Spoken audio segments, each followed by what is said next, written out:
But the senator, while indoctrinated, could not explain his toxicity.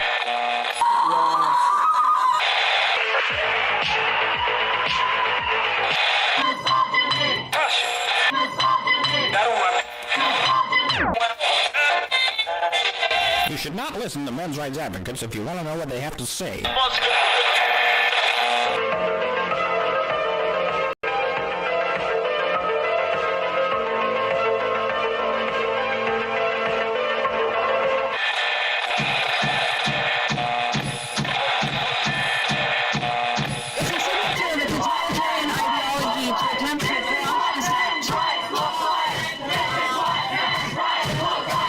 Let's forget it.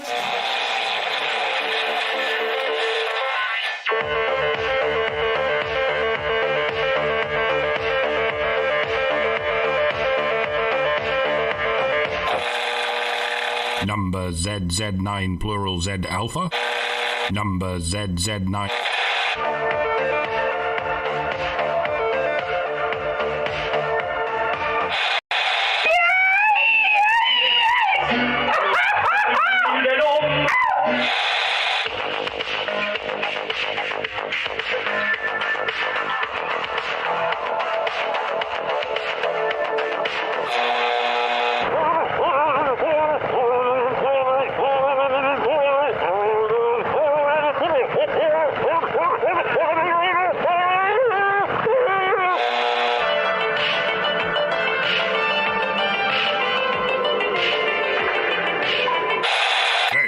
I said I've never seen such idiots in all my life. Listen to all this, Yeah, couldn't agree more.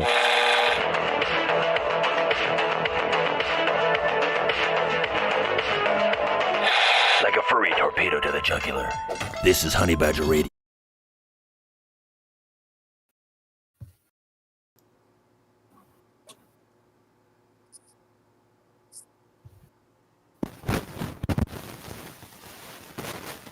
Whoa. Who that? For what? Static. That's static. I think that static's coming from one of you guys. No, me, I didn't do it. Oh no. Hang on.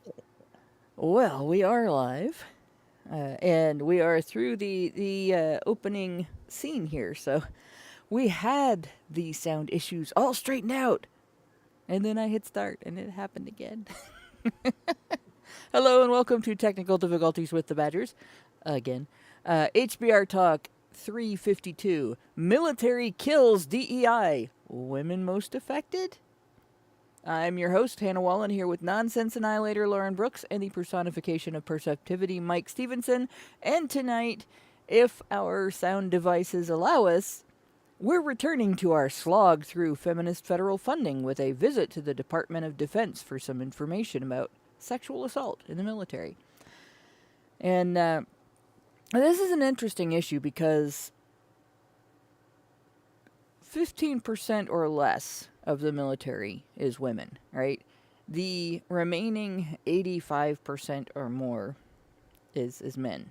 And when you break it down by who does what, and you get into the discussion of combat, the statistics are even more stark. Very few women become combat personnel, and very few women get into any of the fighting end of the military. A lot of them are doing things at the computer end where they're telling the fighters where to go and who is going to be there and, you know, how they can sneak up on them or at least avoid getting shot by them, and all the things that they can do now that they couldn't do during, say, the Vietnam era and before. Or they're working in military hospitals, or they're working in other capacities, basically pencil pushers and things like that. And so there's not quite a bit of interaction among, say, combat troops and these other troops.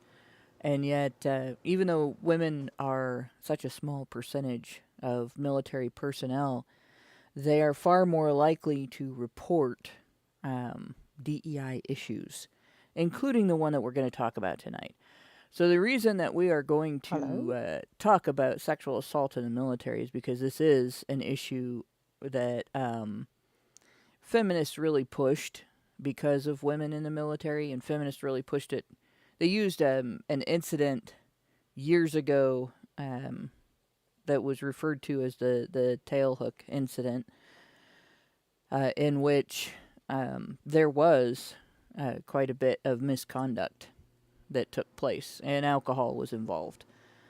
And they use that basically to push through the same kind of initiatives that they've pushed through at universities and they've pushed through at secondary education institutions, high schools now, where feminist run training has to be implemented in order to prevent sexual misconduct.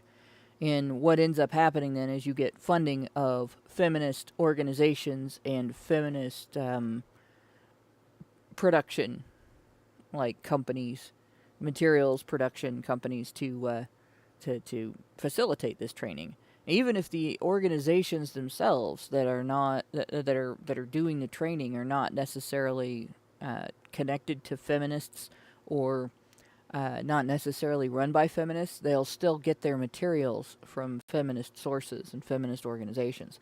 So this is a major cash cow for feminist organizations. That if it gets taken away, like this is what we're seeing here is basically the battle between the Doge and the feminist cash cow in a lot of different areas. So I thought we really needed to bring this up. For anyone who's wondering, no, we probably not will get into Pete Hegseth's apology to the unvaccinated soldiers who he has recently decided to re-invite back into the military. That's a whole different thing that's totally not connected to the gynocentric takeover of the West. but you don't get to join the army unless you comply with the various elements of fair porn that totally have nothing to do with feminism. Yeah, we may actually do a whole show on that because the military does have a history. We might do it tonight. We may or not do it tonight. The military has a whole history of experimenting on soldiers, and there have been several instances that we can show you, although I don't have those prepared for tonight. What I have prepared for tonight is a set of articles on the whole sexual assault thing. And the reason that I have that is because as soon as Trump made an executive order to eliminate DEI from the military, the feminist wailing and gnashing of teeth began. And so I kind of want to confront some of that. But we will ultimately get into the Hegseth story. We may not cover it this week. We may cover it next week. There's quite a bit, and there's probably going to be a bit more time that where we're going to be discussing issues of funding in the military and feminist invasion and feminist the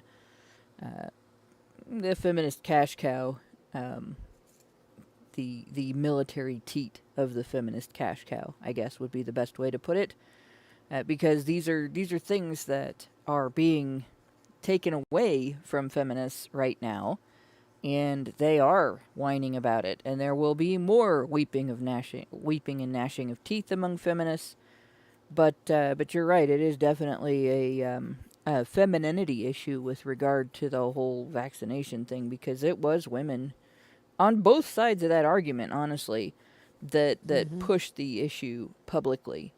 For the most part, men just did what men were going to do, what they thought was right, and didn't care about it. Whereas the women were the ones that really facilitated both the panic and the authoritarian. I really hope we don't have any important hot wars over the next 50 years, or however long it takes for these spike proteins and lipid nanoparticles to fuck up an entire generation or two. Yeah. Mm. You know, there's actually investigation into how to eliminate that from your system now. Everything that the shot did. So, hopefully, there will be ways to fix what it messed up. We'll see what happens. It's modern medicine can do a lot of things. And then again, it may end up being like one of those situations, one of Brought those to you Mr. by Bean Pfizer. situations. Yeah. But it may be ending up being the medical version of Mr. Bean, where you make a mistake and then everything you do to try to fix it just makes the situation Makes worse. it worse. Yeah. Yeah. Yeah, I identify heavily with Mr. Bean, by the way. That is the story of my life. I make a mistake and everything I try to do to fix it look makes like it worse. I've looked like him since I was a child. It's dogged me for my entire life. Well, there you go. And I'm like here going, I look like Blackadder too. Can a nigga get a Blackadder at any Yeah. point? No, you look like Mr. Bean. Whatever. Yeah. But in any case, before we get into the show tonight, as always, we've got to do what we got to do. Honey Badger Radio dishes out a smorgasbord of thought-provoking discussions, and as experiences both recent and long past have demonstrated, the provoked thoughts are fighting back. They're probably going to fight back pretty hard on this one. They've made it clear that for people like us, relying on third-party payment platforms like Patreon to fund our work is treading on thin ice, because they can cancel us at any time without warning. Or it's building our house in the path of a rapidly growing wildfire. As we've seen with multiple social media attacks by feminists against our person, in light of this, we strongly encourage our supporters to switch at least their support for us to feedthebadger.com, the most stable way to help us out. And if you want to tip us directly, instead of relying on any social media platform's tip jar, the link for that is feedthebadger.com/justtip. And as always, the same risk applies to our social media platforms, which is why you should further provoke the thought police by tracking our thought-provoking discussions on honeybadgerbrigade.com, where you can find your way to all of our content, as well as a link to feedthebadger.com in the drop-down menu at the top of the page. And just a note on the social media platforms. Like, I know I talk about X a lot on here, but it's because that's the only social media platform that I do very much on here anymore, and it's I mean, like, online, I really don't get excited about very many other social media platforms anymore because they're all more censorious than X is. And it still does some censorship. For instance, not too long ago, somebody used the term faggot, and then I used the same term in pointing out you said this, and that individual did not get suspended, but they used it to report me, and I got suspended and had to take that down.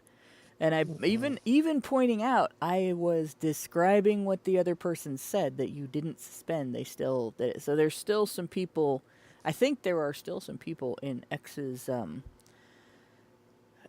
don't know if they call it trust and safety anymore or what they call it.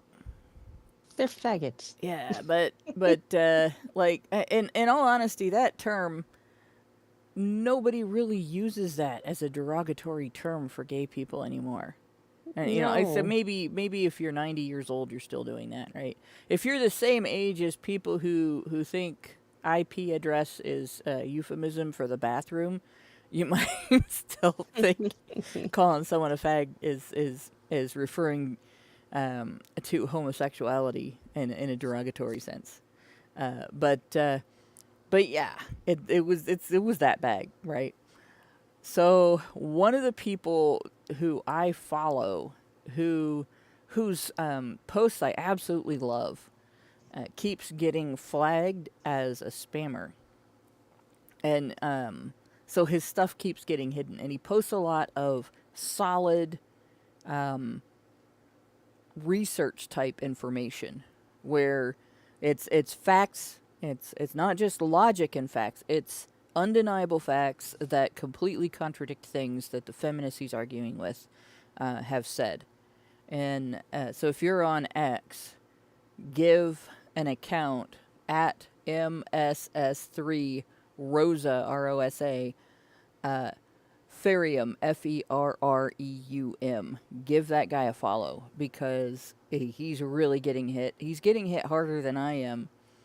And his name is Michael Stretton, and he definitely does quite a bit of damage to feminist narratives with his posts. Yeah. And I think that's Yeah, why he he's- keeps getting flagged, because it's Of course. insane. And so, like I said, give that guy a follow. Maybe I should put his info in our low bar. I'm just tired of seeing him getting shadow banned because that's bullshit. And again, like I said, I'm pretty sure that there are still some feminist pockets hiding in X's support, their trust and safety, or whatever you call it, because there is no other reason that they would flag him like that. He's not spamming. He's answering statements that other people have made. So, there you go. But getting into what we were going to get into today, let me re-up. I have different windows open here, so I'm looking at different things.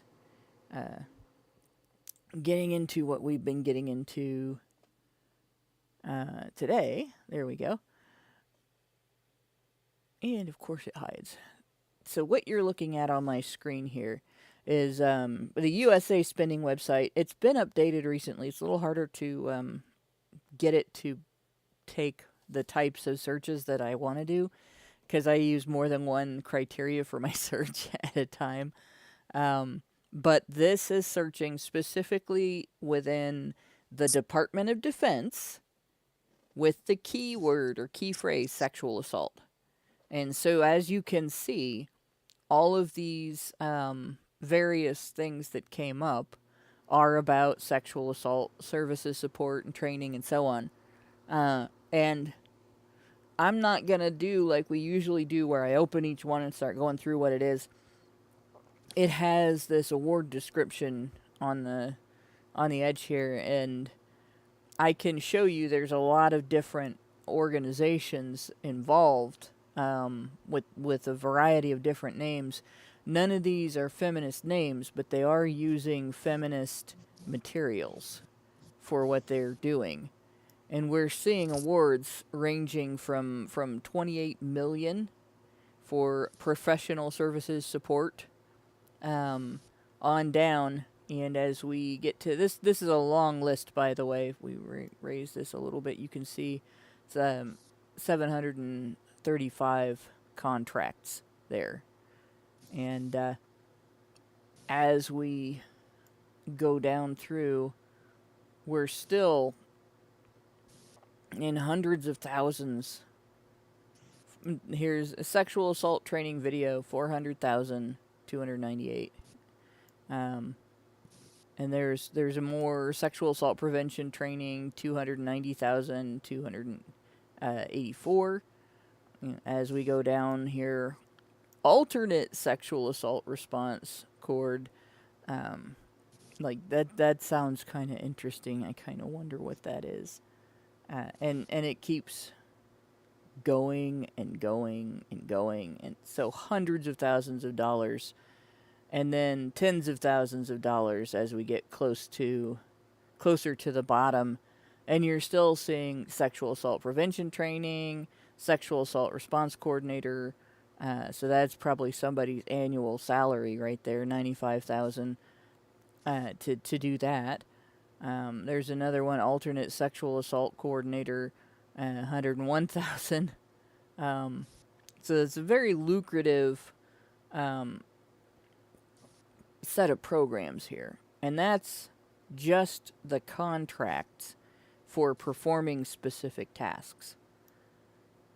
As we go to, I'm going to go to the next.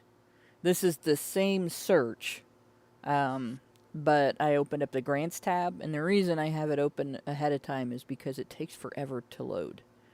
Even though here there's only 13 grants, and we're still looking at, there's a 3 million, there's a million, there's a million, and there's hundreds of thousands here, and then tens of thousands, and it's research on sexual assault prevention, their sexual assault prevention program effectiveness, research on reporting, military disclosure, and formal disclosure. So the difference between informal disclosure and formal disclosure might be, you go in and file a report as a form of formal disclosure, where informal disclosure you might tell your superior officer, but you haven't filed any paperwork. Yeah, these people think that just showing up is their form of effectiveness, right? Like, Yep. I was here. I deserved, and a lot of these people sit on boards where they just show up once or twice every quarterly, or maybe every month. I doubt every month, but they do the bare minimum and collect a paycheck just to sit on somebody's board. Yeah. So it's just ridiculous, this effectiveness. Yeah. God. Yeah, and the question becomes, what happens when if you're somebody's manager, because a superior officer is basically management, and somebody comes to you and says, this happened to me, what do you do next, right? So there's some need for training in that, but you don't necessarily need any feminist assistance in that. You don't need feminism to know that if somebody reports misconduct to a supervisor, that supervisor should then take next steps to address the misconduct and reform the behavior of the parties involved and prevent any future misconduct, and provide whatever remedies the company, which happens to be the military in this case, offers for individuals who have been victims of that type of misconduct. And it should be that way regardless of whether it's sexual or not. Two of the biggest lies in the English language, two of the biggest lies connected to acronyms, or at least initialisms, are NGO and non-profit organization, which I guess isn't an initialism. No one's thought of rendering non-profit organization as NPO. Oh, they do. They do. They're just quite fine with calling it a non-profit organization, despite all the profits. Yeah. That their board members are able to benefit from. And NGO is nevertheless rendered as an initialism. Well, see, Mike, it's not a profit if you determine yourself, if you describe yourself as a non-profit organization. It's not a profit. It's all creative looking. It's not a non-government organization, as long as the government is paying you to exist. Right. Yeah. Yeah, there's a good example there. We go back to this tab, and let's scroll back this way. So Booz Allen, Hamilton Incorporated, that is an organization that shows up. When you search military spending, you will find that organization over and over and over again. I'm pretty sure all they do is service the military in various ways. Like, I don't think that they have any other... I may be wrong, but they certainly make enough money from the military to not need any other avenues of profit, right? It's all military, and I know I've seen them over and over again with regard to military spending in previous shows, because I think we talked about this, the fact that their name is BOOZ, and it makes you think of booze with an E at the end, but it doesn't have anything. It's somebody's last name, I believe. Like 3 last names. there. So, and there's a few other ones like United Solutions and Services.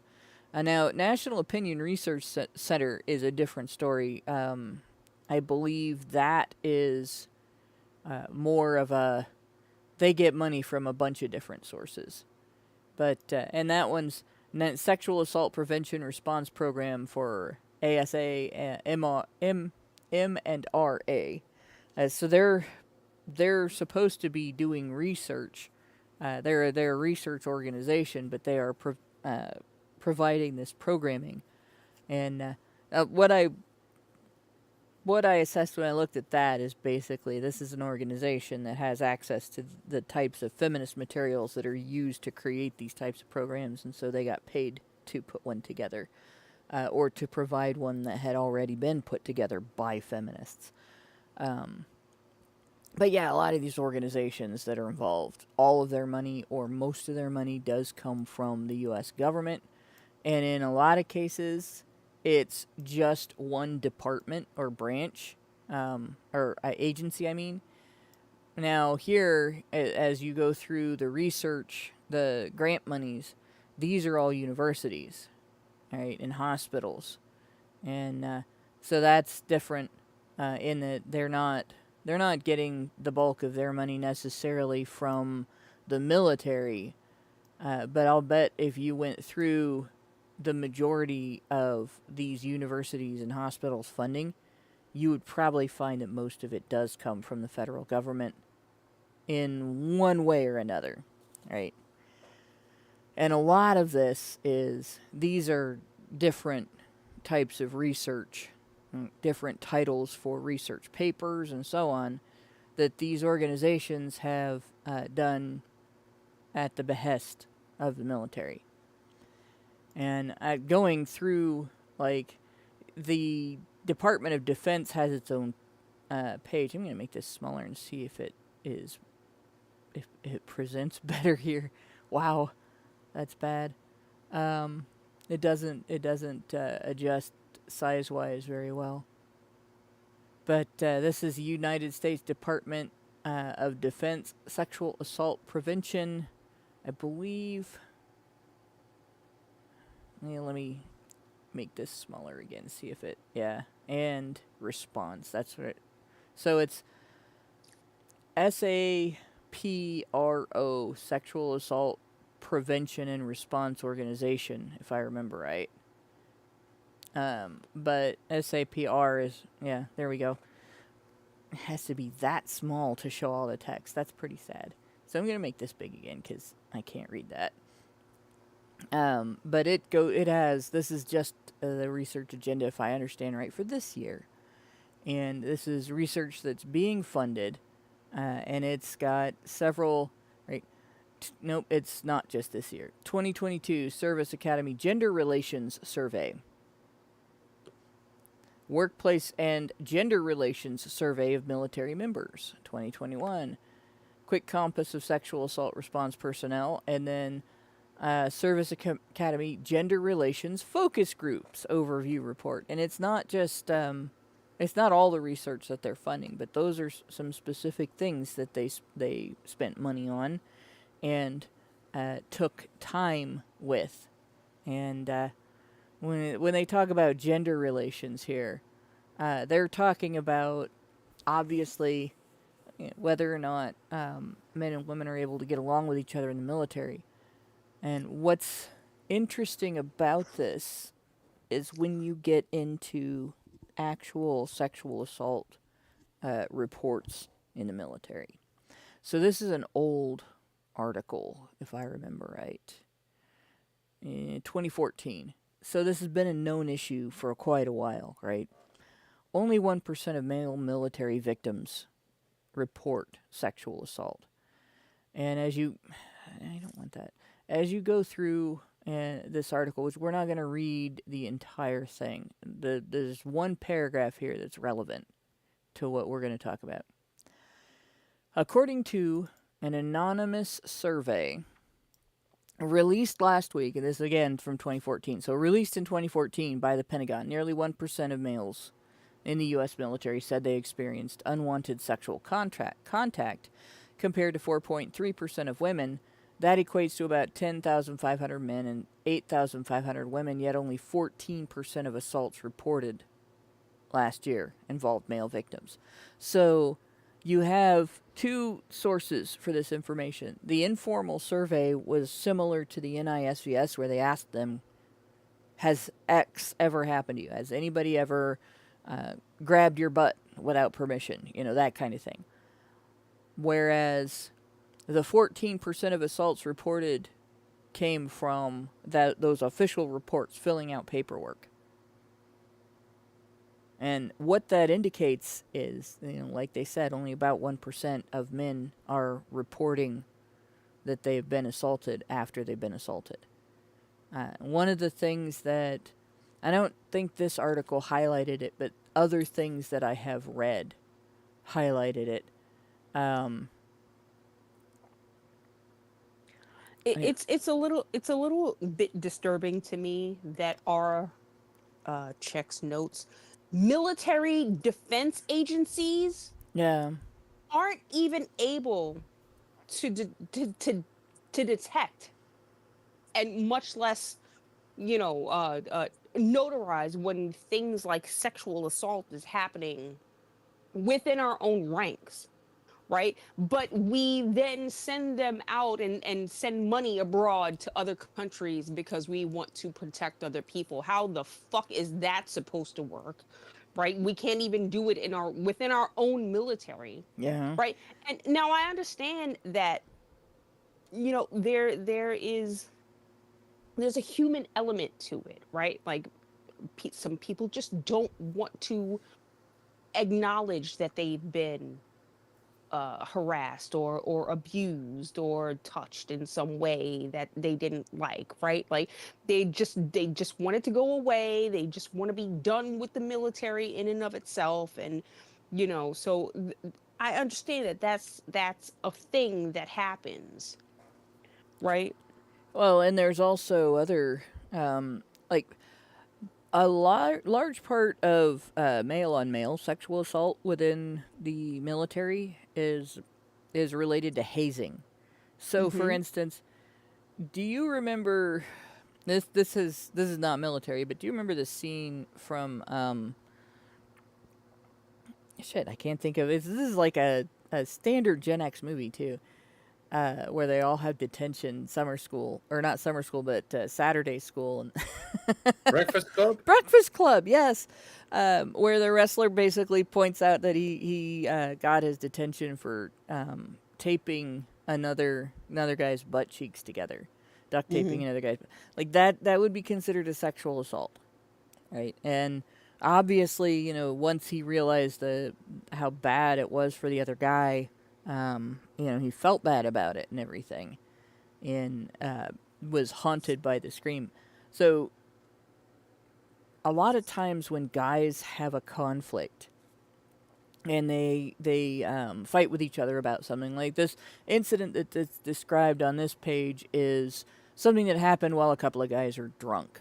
It says, one Army commander recalled an incident in which one of his soldiers was drunk and woke up to find he was being sexually accosted by another drunken soldier. The two men ended up fighting. It took months for Army investigators to sort out the situation.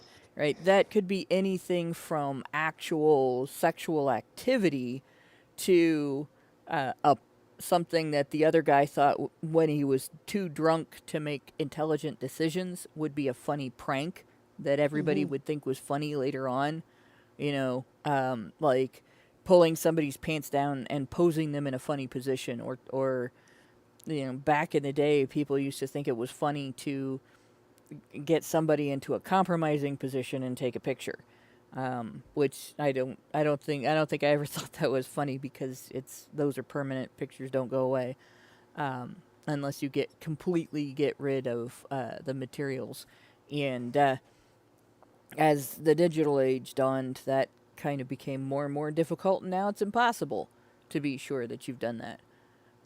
So it can be anything from somebody actually engaging in sexual contact for the purpose of sexual stimulation, all the way down to, haha, I made it look like this guy was giving me a blowjob, or something along those lines. And Yeah, when- any of it is still inappropriate, and it's all still something that the victim is going to be upset about. But when it's at the prank end of it, men are more likely than women to consider it to be water under the bridge, especially if the perpetrator was also drunk. Men are less likely to report something like that. Especially like if they get into a fist fight over it, and the victim kicks the perpetrator's ass. Frequently, guys will consider the matter settled. I kicked his ass. It's done and over with. Okay, we don't have to do anything else about this. Whereas women want revenge, and they want the perpetrator to be humiliated, and they won't differentiate between a stupid prank that somebody should have known better and wasn't as funny as that person thought it was, versus an intent to take predatory sexual advantage of somebody for pleasure. So yeah, very different situation. When a woman gets her butt slapped by a man, I mean, if that man is her partner, she'll find it quite erotic. I mean, she might even demand it. I mean, in certain situations, women quite like having their butt slapped by a man whom she happens to be in love with. But if it happens in a sort of hazing ritual, she'll sort of go, "Oh my God, I was raped." Whereas if a man sort of wakes up at the witching hour with his dick wrapped around a female rapist, he'll go, "Oh shit, I appear to be being raped." But he won't report it as a rape. He'll be like, "Oh shit, I'm accidentally having sex with someone. Oh dear, what the fuck do I do? I guess I report it as a rape." But they won't do that, because that means trying to report having been raped by a woman. And that's very difficult for any man, never mind a soldier, because how could they possibly admit to having been raped by a woman? But it's that easy, gentlemen. There is such a thing as a nervous erection, and it quite often happens in your sleep. In fact, it's quite likely to happen in your sleep. Quite likely to have a wet dream as it coincides with a nervous erection. But because we've been taught for our whole lives that that you can't possibly be raped as long as it's hard, it doesn't count as rape, right? That you'll never report it as a rape, especially if you happen to live in a country where such events cannot be reported as rape, because there's no such thing, legally speaking, as a woman raping a man. But a man slapping a woman on the ass can be reported as a sexual assault. Or an SA. I don't know what I'm supposed to say. I've said rape so many times now, it doesn't matter what. I don't like censorship at all. I don't want to not talk about these things, and it's one of the issues that makes it harder for men to report is the fact that we can't use the terminology for what's being done, and so I personally would prefer we just use the word rape to describe rape and the word sexual assault to describe other forms of sexual assault that are not considered rape. Like groping and stuff like that. We can, talk about all of that stuff. And I prefer to just address it as what it is, rather than tiptoe, beat around the bush, and crap like that. Because, yeah, it's ugly and embarrassing, and people don't like to hear about it. But that's every bit the reason why they should have to. All right, people should be forced to confront this, because it's different. If they're confronting, it's different when men do it to women and when women do it to men. Yeah, and that's allowed. That myth is allowed to persist because we don't. Physiologically, it's different, but I mean, in other ways is not. Yeah. Well, you think about it this way, all right? One of the myths that gets used to dismiss male victims of various types of venomous assault is that outright rape, where it's specifically coitus and not oral sex, because that's now it's all clouded now that oral sex is considered rape as well if it's done against the will of the victim. But coitus against the will of the victim. Feminists differentiate on the basis of pregnancy. Women can get pregnant and men can't. But if that's the case, right, does that mean that it's not rape to force coitus on a postmenopausal woman or a child who isn't fertile yet? Because I would think it would still be rape. And if it's still rape under those circumstances, or when it's done to a woman who never developed fertility, because that does happen. Some women cannot ever have children, and if it's not defined as not rape when it happens to them, because they can't get pregnant, then it shouldn't be defined as not rape when it happens to a man. Man can be made a father against his will. Both sexes get sexually transmitted diseases, right? Sexually transmitted infections. Both sexes can be injured during this type of an assault. Both sexes are traumatized by this type of an assault. They communicate it in different ways, but both sexes get traumatized by this type of an assault. So it is, again, bullshit to turn around and say, well, it's not that big of a deal when it happens to a man versus when it happens to a woman. But we hear it all the time from feminists, and like Mike was saying, you know, that's the narrative that gets pushed, and it's different. And part of the reason that persists is because when we talk about this subject, and particularly when we talk about male victims, and we use the correct terminology for the details of the subject, instead of considering male victims and what they experience and what they need in terms of recovery and recourse against their perpetrator and so on, we get, you can't use those words. We're going to deflect to the language that you're using instead of considering the concepts that you're discussing, because we don't want to confront the issue that men might be vulnerable to and women might be capable of harmful malice too. That's very, very difficult for people to confront. And the more I get told not to talk about this shit, the more adamant I am about wanting to talk about this shit. You know, and it's not because I like the subject. Trust me, I don't.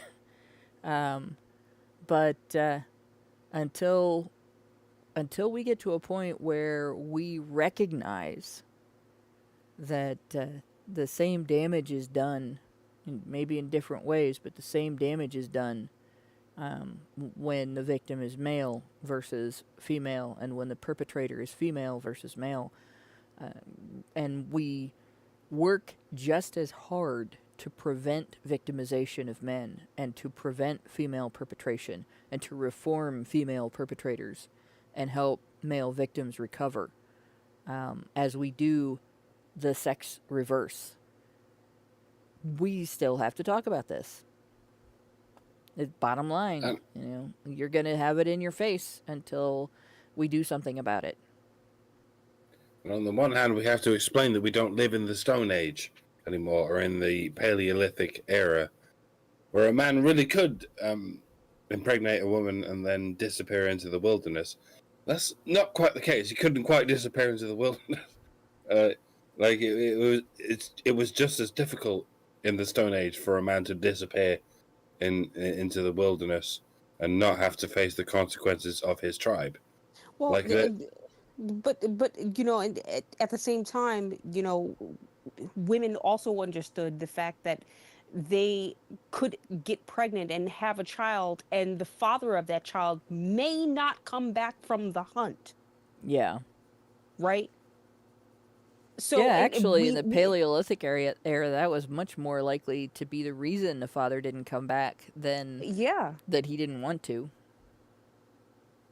And on top of all of that, we have to admit that we don't live in the Stone Age anymore. Yeah. We Yeah. have a fucking Orwellian government that will track down any man who can be genetically determined to have fathered this child, and then he has to he has to give all he can towards that child, whether or not he consented to its conception in the first place. Like, so many of these feminists are acting like we still live in the Paleolithic era when we don't. We live in Orwell's nightmare.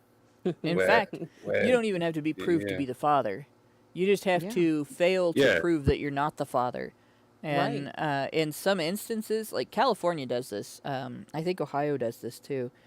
If you don't get your proof in fast enough after the baby's born, and it's determined by the state that you owe child support, then you are on the hook, regardless of whether you're actually the father or not. And there have been Yep. cases in California specifically where, and Michigan too, actually, where men have been named the father by the woman. Their name has been put on the birth certificate by the woman, and then years later they find out that they have this back-owed child support, this obligation that was imposed on them that they were never informed of, because the information was sent to a wrong address or it's some other way redirected away from them, and they did not ever receive it. And they don't have to prove, or the state doesn't have to prove that you received that information. The state only has to prove that they attempted to notify you with whatever best information they have. So if they think that you lived on 123 Man Street, and they send the information to 123 Man Street, and you never lived there, or I lived on you, Woman Street. yeah, you lived on Leave Me Alone Street, and never got that information. That's your fault. It's your fault for not living where the state thought you lived. And sorry, dude, but now the statute of limitations is passed, and it is too late for you to get your DNA test and prove that you're not the father. And the DNA test that you got that proves that you're not the father, that's inadmissible, and we're still going to make you pay child support. And that's happened to many California men. There was a case in Michigan where a judge finally exempted a man who had been paying child support for years because of a situation like that, where he was in jail at the time that the notification was sent, and instead of sending it to him in jail, they sent it to the address he lived at, the apartment he lived at before he went to jail. So of course he never got that information, and he never actually was notified, so he was never genuinely given the opportunity to contest paternity. And like the only real all the time. yeah. And the only real solution to that would be a nationwide mandate that says, you cannot put a man's name on a birth certificate without his consent, without a DNA test proving that he actually is the father. Well, the tough thing about that is, just in the last month, I've seen 2 instances where one was a woman faking a DNA test, and the other one was a lab screw up with a DNA test. And both of them caused situations where a man was named as the father of a child by a DNA test when he actually was not the father. Yeah, see now, and in those instances, like I can accept that the state owes some liability, right? However, I am, and again, I say this as a person who is never going to have kids, but I fully believe that there should be live DNA testing at every live birth. right? Like then it takes all of this shit off of the table, right? The mother knows. Well, obviously, the mother knows that's The her mother knows child. she's the mother, yeah. Yeah, but the father also gets the benefit of knowing at that point that either this is or is not his child, and then has the decision. He has the ability to make the decision whether or not he wants to be in this child's life and represent a father, even if Yeah. he is not biologically the father. Well, and the Right? difficult thing with, if we relate this to the military, there's a whole area of military law around this that is different even from civilian law. And men in the military get treated much more harshly. You can actually it can affect your your discharge, whether your discharge benefits. is honorable or not. If you have this type of relations and you end up being questioned as the father of a child, and if you're married and some other woman names you as the father of her child, there's a whole big to do that happens there as well. A man can Which is actually really be fucked over by that. and So and that's it's ridiculous. yeah, it's a situation, and again, women don't face this because you're the mother of your child, and you can hide who the father is if you don't tell the truth, and there's no DNA testing, right? So the mother can get away with stuff like that. But a man can be named as the father of somebody else's child and have to prove that he's not. And if he is a soldier, that can fuck up his whole career. Especially if he's married. If he's married and somebody else says, well, he's the father of my child, then he is guilty of adultery, which is illegal for soldiers. They have a whole different outlook on that. And so you really can be fucked over by somebody falsely naming you as the parent of their child. And then this similarly, you have this situation of what happens if a man in the military is sexually assaulted and he's too embarrassed to report it, and then the woman names him as the father. Does he get taken seriously when he says, okay, well, I didn't consent to the sex that caused that? I was not even conscious, if he was drunk, passed out, from it and sexually assaulted, and then she comes along and says, oh, by the way, he's the father of my child.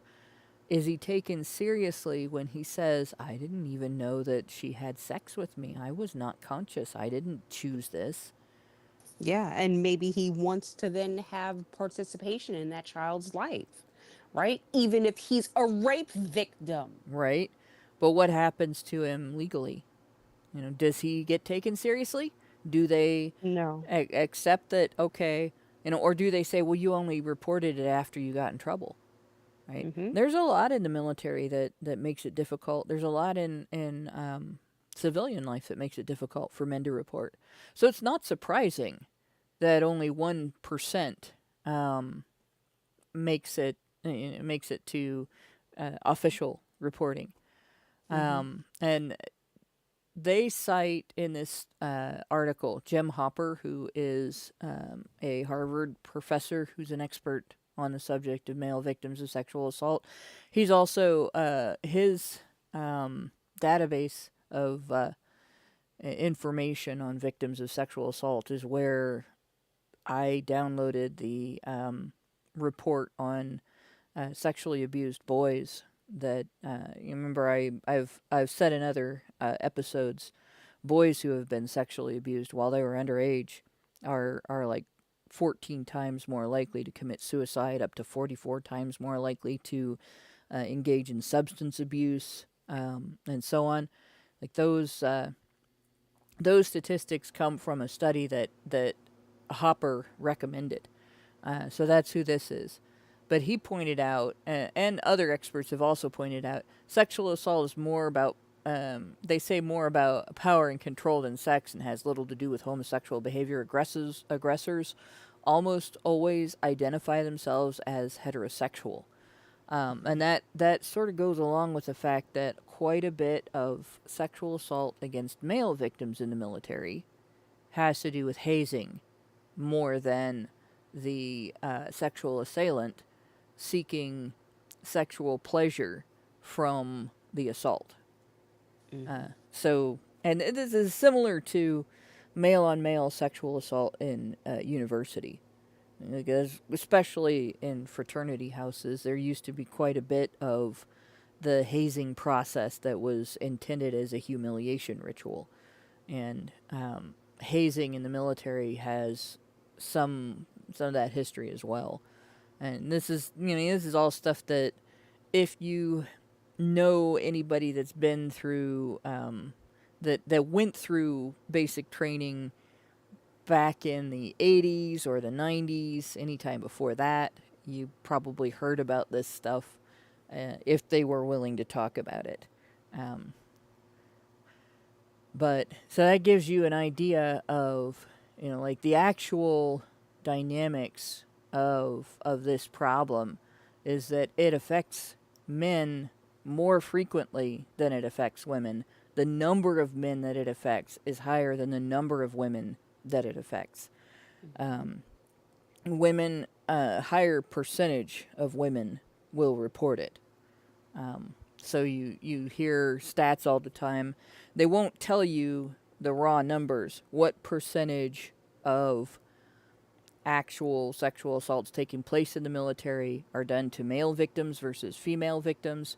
They won't talk about that. They'll say, this percentage of women reports being sexually assaulted versus that percent of men, because it makes it look like it's very rare among men, when in fact the number of victims, male victims, is much higher than the number of female victims. So as we get into this, we looked at that.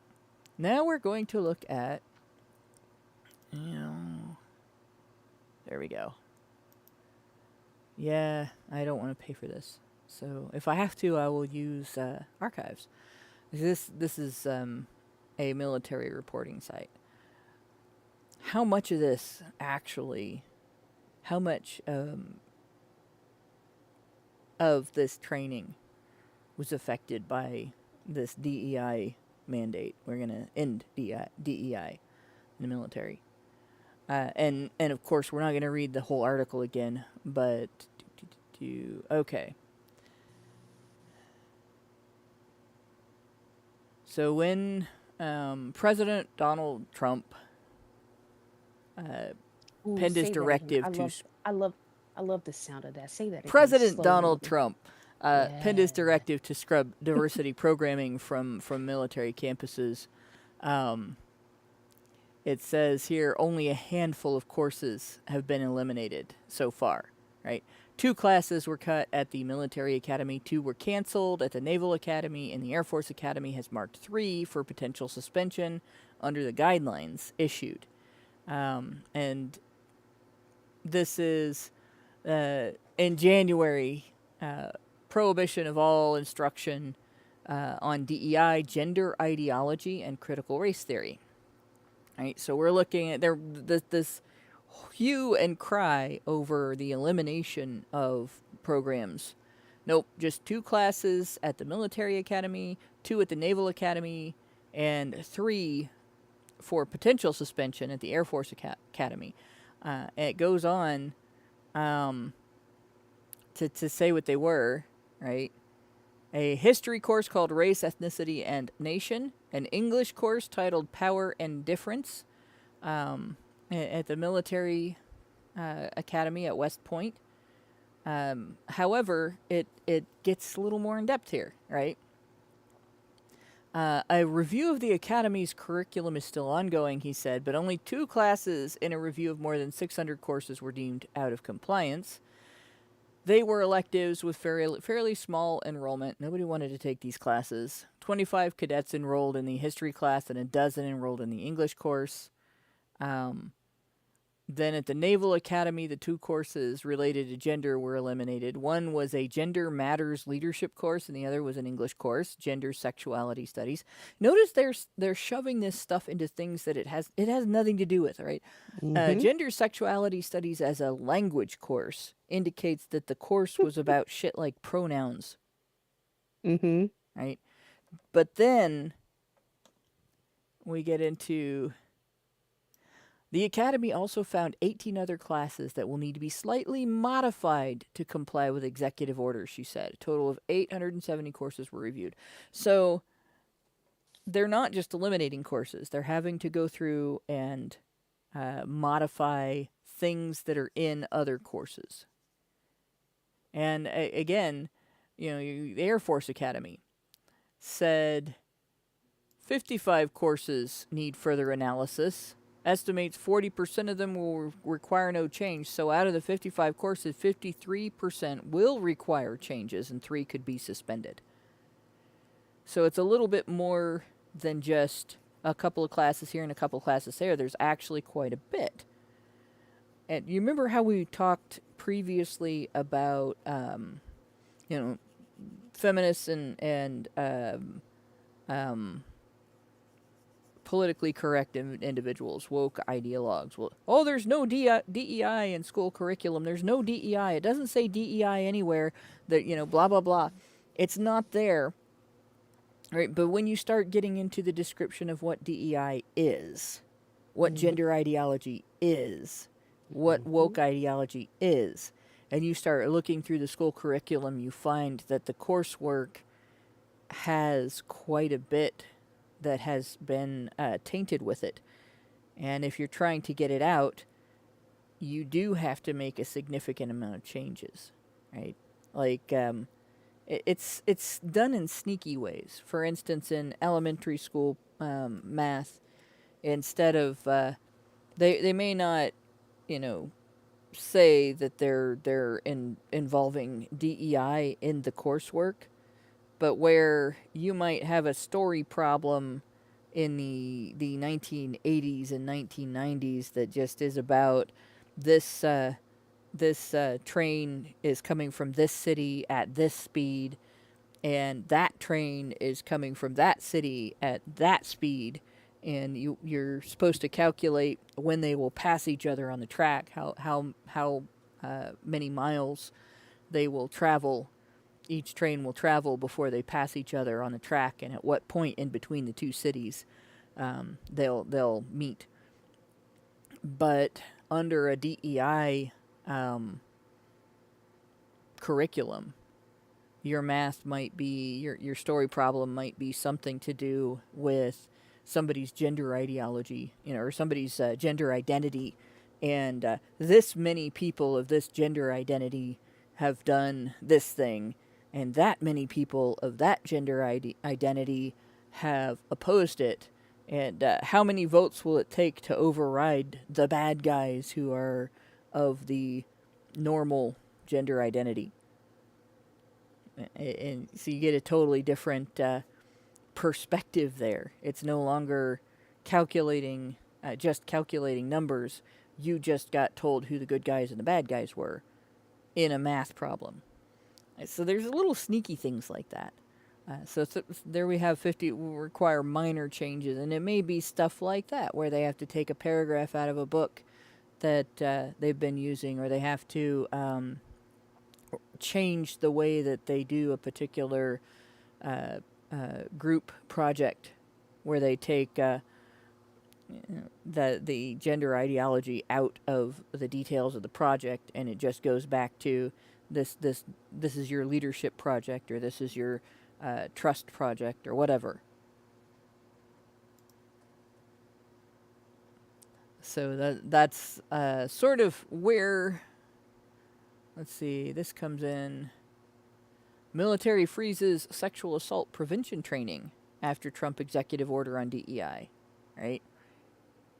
And this one we'll read a little bit more in depth. I'm sorry. How do you prevent something like that? How do you prevent someone who is just deprived enough mentally to actually want to do that to another person, how do you stop that from happening? Well, I've got thoughts on the matter, but they're not politically correct, right? Yeah, no, it delves into things that are maybe not necessarily legal. Well, hey, yeah, And yeah.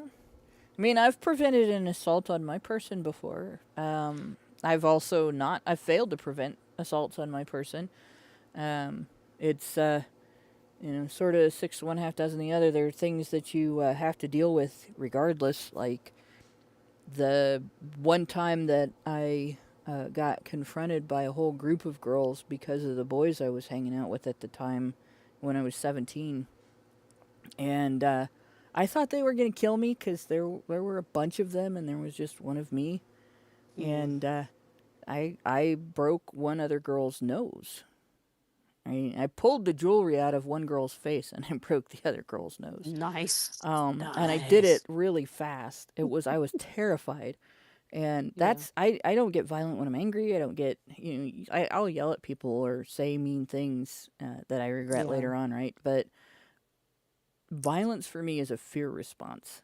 And it's one that I've mostly learned to control. But in that circumstance, I didn't have a whole lot of control. And I just reached out with both hands and brought one knee up. And I will never forget the sound of that girl's nose breaking. It will never go out of my head. Every so often, I'll dream about that fight, and I just wake up feeling like the worst person. And I don't know how to explain this.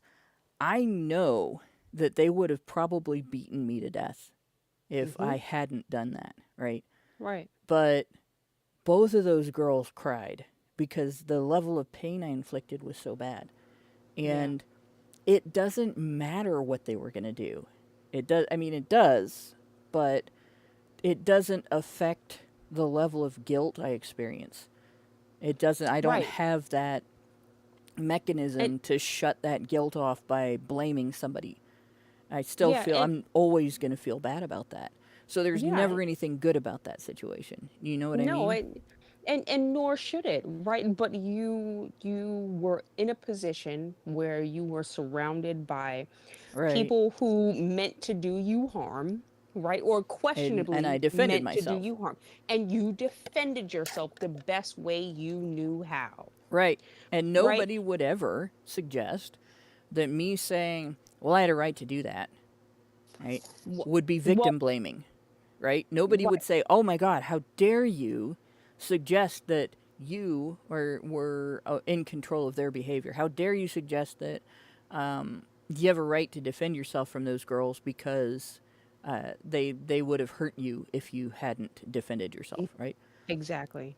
But if they were boys and they were going to rape me and I did the same thing and they had the same result, then feminists would verbally beat me down for suggesting that was effective. Yeah. Yeah, exactly. But it's just really, it boggles my mind that somehow in the inverse situation, when there's a boy who is in a situation who is vulnerable and then strikes out in defense of himself, all of a sudden that self-defense is no longer, it's off the table. It's hitting a girl, right? If I'd have been a dude and that was a bunch of girls that were going to rape me, right? And I had broken one of their noses and ripped all the jewelry out of another one's face.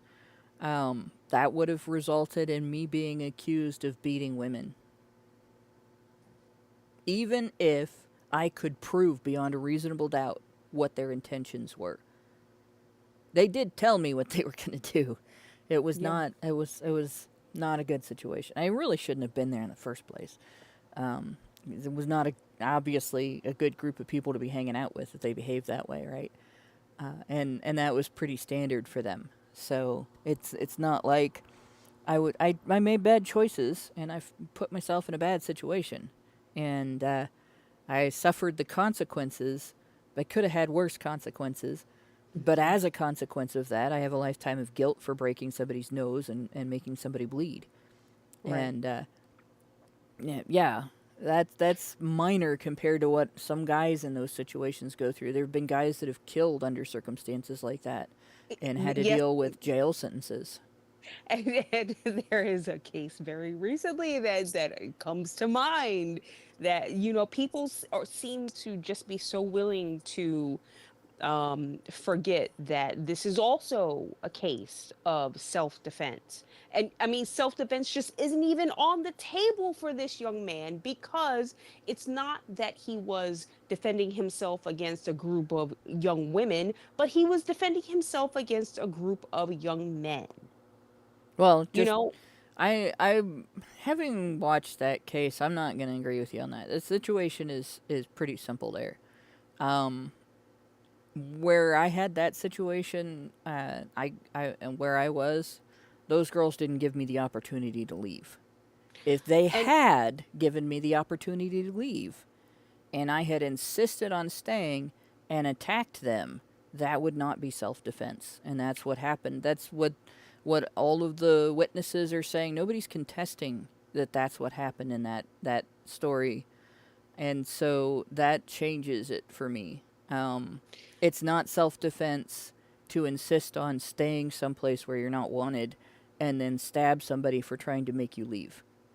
see Now, what I will say is, under that circumstance where you've got somebody behaving aggressively toward you, you shouldn't take the risk of trying to make them leave. When you're in a place like in a track meet, there are authorities there. There are school officials, your coaches Correct. there's security, Correct. and so the tragedy could have been avoided. But it doesn't mean that the boy who stabbed the other boy was not wrong. And he's probably going to go to jail. And he's he's probably probably he's his whole probably life is gonna probably ruined, and the other boy's dead. Of course, of course. Now, and I understand and I agree with what you're saying. However, instead of that young man putting his hands on another person, maybe he should have gone and gotten one of those other adults in Right? He'd still authority. be alive. He He'd would still be still be alive, alive. But right? no, what he did was put his hands on someone else. And I'm telling you right the fuck now, if someone puts their fucking hands on me, it's the game's over. Game is fucking over. You're gonna fucking find out. Don't put your hands on me. Right now, he was in a position where, okay, right, he wasn't supposed to be there. He was in a position where there were people around him who were not, let's for argument's sake say, on his side. Right. Right. And so one of them steps up to him and says, you need to get out of here. Right. And we don't know the words. He might have dropped the N-word here or there. Right. We don't know. This person was at least 6 inches and 100 pounds heavier than that young man. Right. So to say that there was no self-defense, I'm sorry. No, that's a but good reason for him to leave.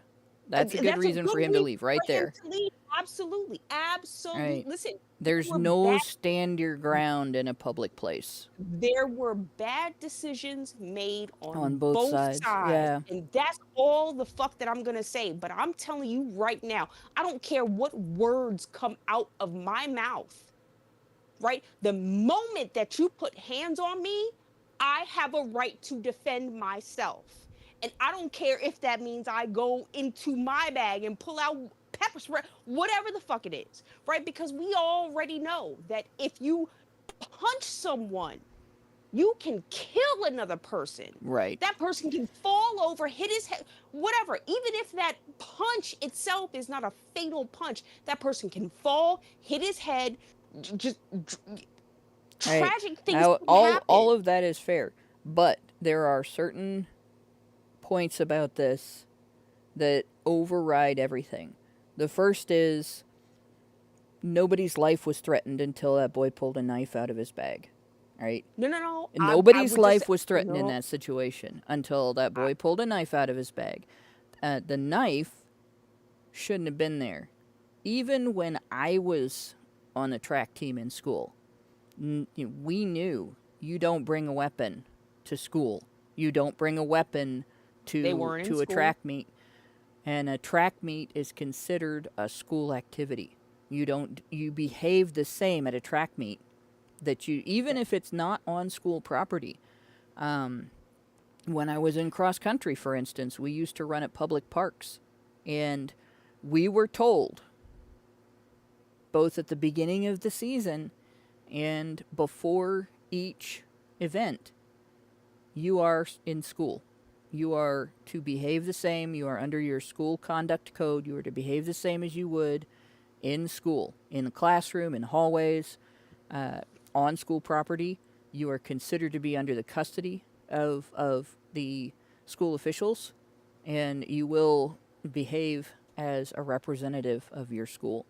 So none of us would have taken a knife or a gun or any other kind of weapon to a track meet or a cross-country meet or a basketball game or a football game. None of that, because it was not permitted, and we knew it.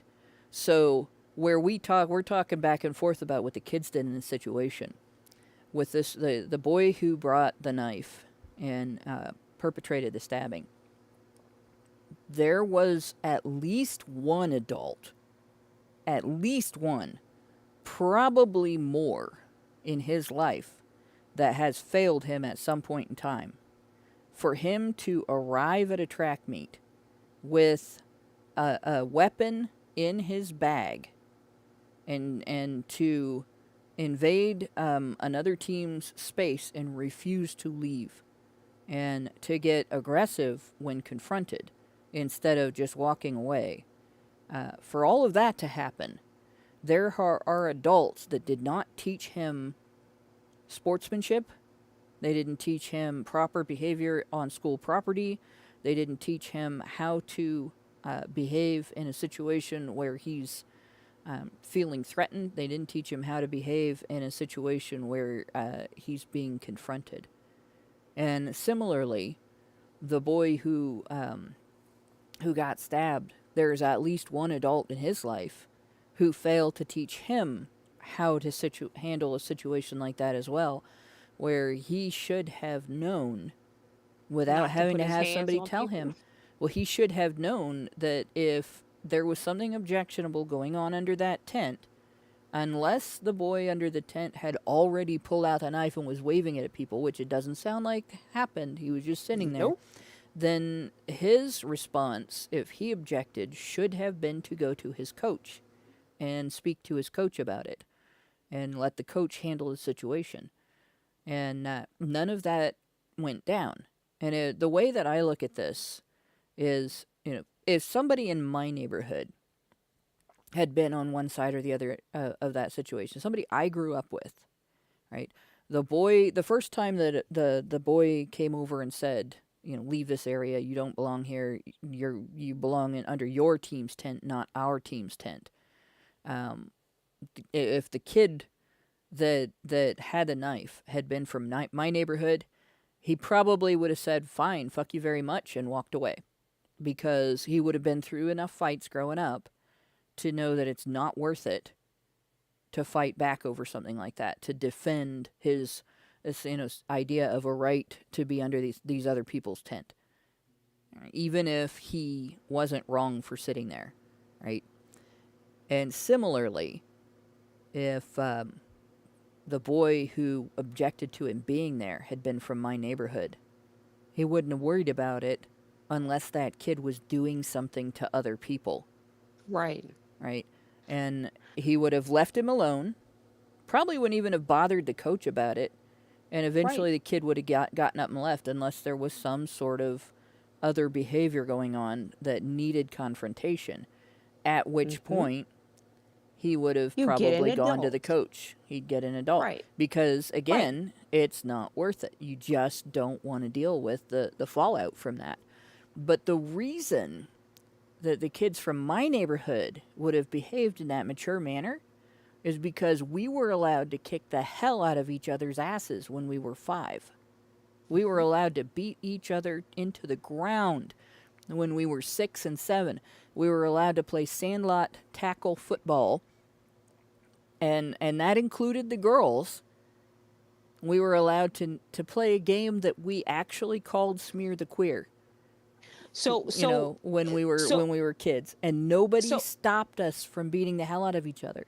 And we learned to differentiate between when it's worth it and when it's not worth it. And when it's not. No, I completely agree with you. So now let's take the knife out of the situation, and they just went toe to toe. With the size difference, in my mind, obviously, he would have got pounded into the fucking sand. Maybe. Right? So, and depends on how good of a fighter he is. And maybe he would have been the dead kid. And then where would we be?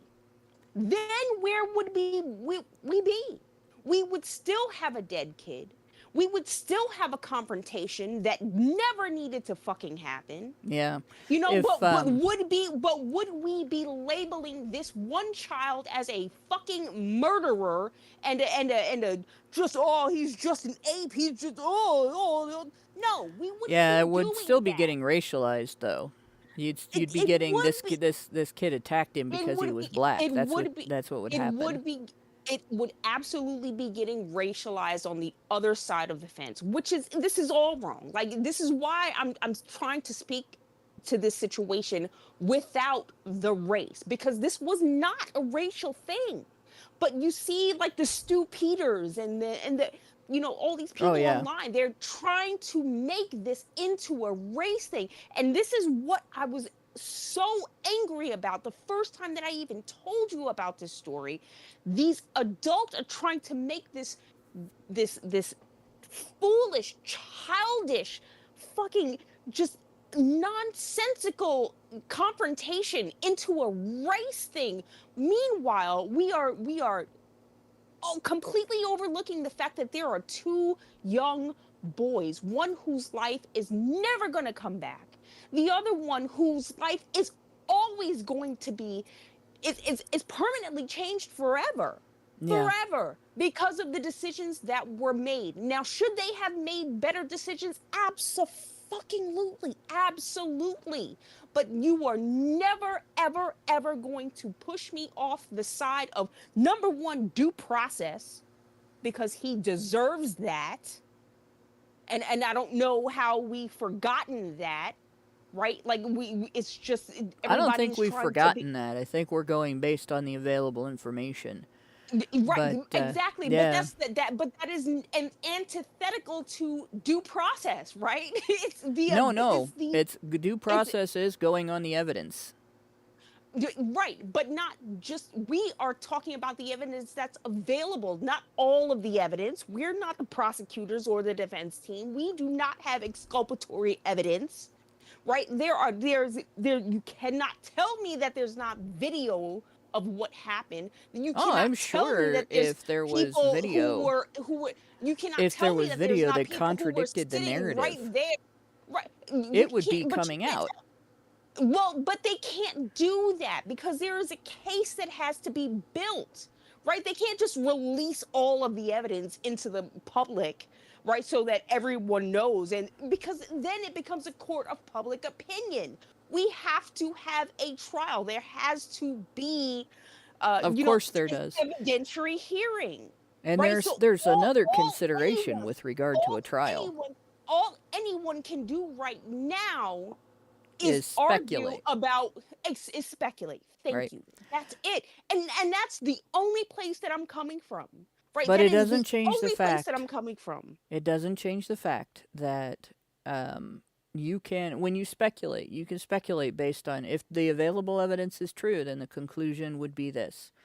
And for instance, if the available information is true, then under the circumstance described, I can tell you what people from my neighborhood would have done. And I can tell you what would have been the smart choice for each side to make based on the available information. Now, if new information comes out, that changes the situation, and then there are new things to discuss. Right, But but we these can are the still, people. that's These what's really important in terms of how we discuss a situation like this is in understanding how people react to circumstances like that and how children learn to react to circumstances like that, because wasn't this boy's underage, right? He's 17 years old. yeah, they're both 17. They were Yeah. both 17 years old. Okay, so by the time kids in my neighborhood were 17 years old, they had learned better ways of handling the circumstances that were described in this situation, better ways of handling both sides. Now, there were kids that hadn't learned that, but most of them weren't the kids that were going to be on the track team. They were the kids that were going to be in detention every Saturday. So you still had some kids that just never figured that shit out, right? But in any case, it's not wrong to talk about the situation in those terms. What's wrong to talk about the situation in terms of is the idea that people's behavior is guided by their skin color and can be generalized to everybody with their skin color, or it's guided by their gender and can be generalized to everybody of their gender. Right? That's bullshit. Or even boys age. aren't. I mean, Or you- there is a thing about age here, though. There is a very But- important thing about age here. This boy well, should be but- tried but- as a minor because it No, no, happened no, when no, he no, was no. 17, No, no, no, no, and no, the no, way no. that he behaved was that's- immature enough that that is not what I'm trying to point out. What I'm trying to point out here is when you are speaking, you're talking about the kids that you knew when you were that young. Yeah. Right? Those kids are completely different fucking animals now. I They know. are they are It's because their parents don't teach them that unrecognizable. stuff. They don't learn that same set of lessons. Exactly. And that's why that is one of the other things that I brought up. Like when I first talked to you about this, they are now blaming the parents. And I'm not saying that the parents don't have blame. However, I'm fully recognizing that it is these two young people who made the decisions that they made, the fatal decisions that they made on both sides, right? So we can't divert from that. Well, there is You know? there is very solid reasoning for talking about the parents and talking about the culture. And you remember when we talked about this, I brought up the zero tolerance aspect in schools and so on and how that's affected. There are lessons that you learn from adverse experiences growing up that teach you how to handle confrontation and the hallmarks of an impending adverse experience, right? Yes. And if you don't go through those experiences, but the adults in your life also don't give you the instruction that you need to replace the lessons that you would take from those adverse experiences, then you have nothing. You have no basis for making a decision, nothing on which to base your decision-making process. You're Correct. lost. It's similar to, I work with a lot of Zoomers that don't know how to cook. All right, and you can't just, cooking isn't something you can just toss somebody into and say, well, just learn it, because it is actually kind of complex. Well, so is handling social confrontation. And it's one of those areas of human behavior that if you take away every aspect of training that a person has in that area of human behavior growing up, you create almost like a mini sociopathy or mini psychopathy within the individual with respect to that area of socialization. Just like you create, if you don't teach your kids how to cook and clean their own home when they're growing up, you create a mini handicap. Even if the person isn't intellectually disabled in any way, they are profoundly intellectually disabled with regards to those things. And so when I say he needs to be tried as a minor, there's going to be people who are going to say because of the seriousness of the crime, he should be tried as an adult.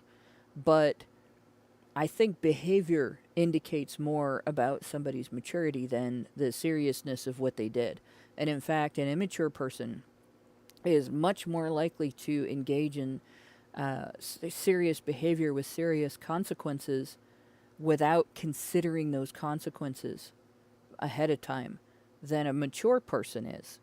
And so it is, in my opinion at least, it's counterintuitive to say the seriousness of the crime indicates that he should be tried as an adult.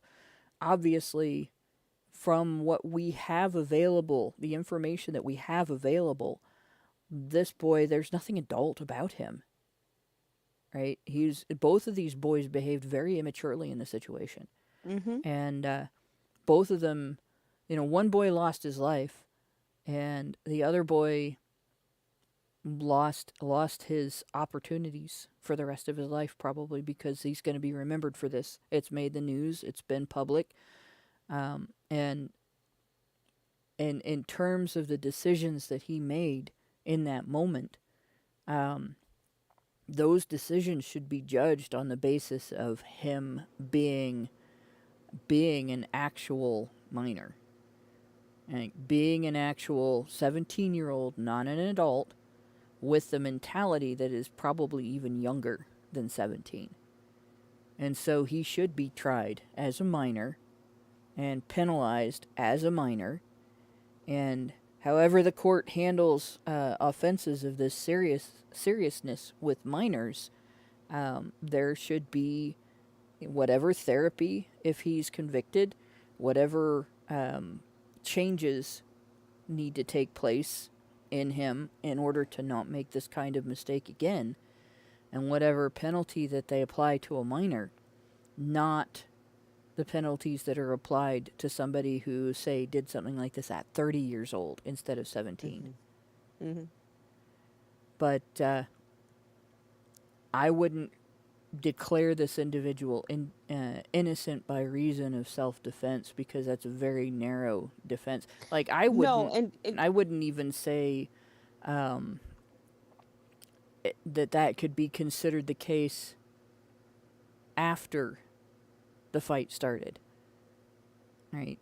But because he had the opportunity to leave before the fight started, I would not get my hopes up that any court is going to say, unless there's some evidence that comes out that he was surrounded and couldn't leave, which that changes everything.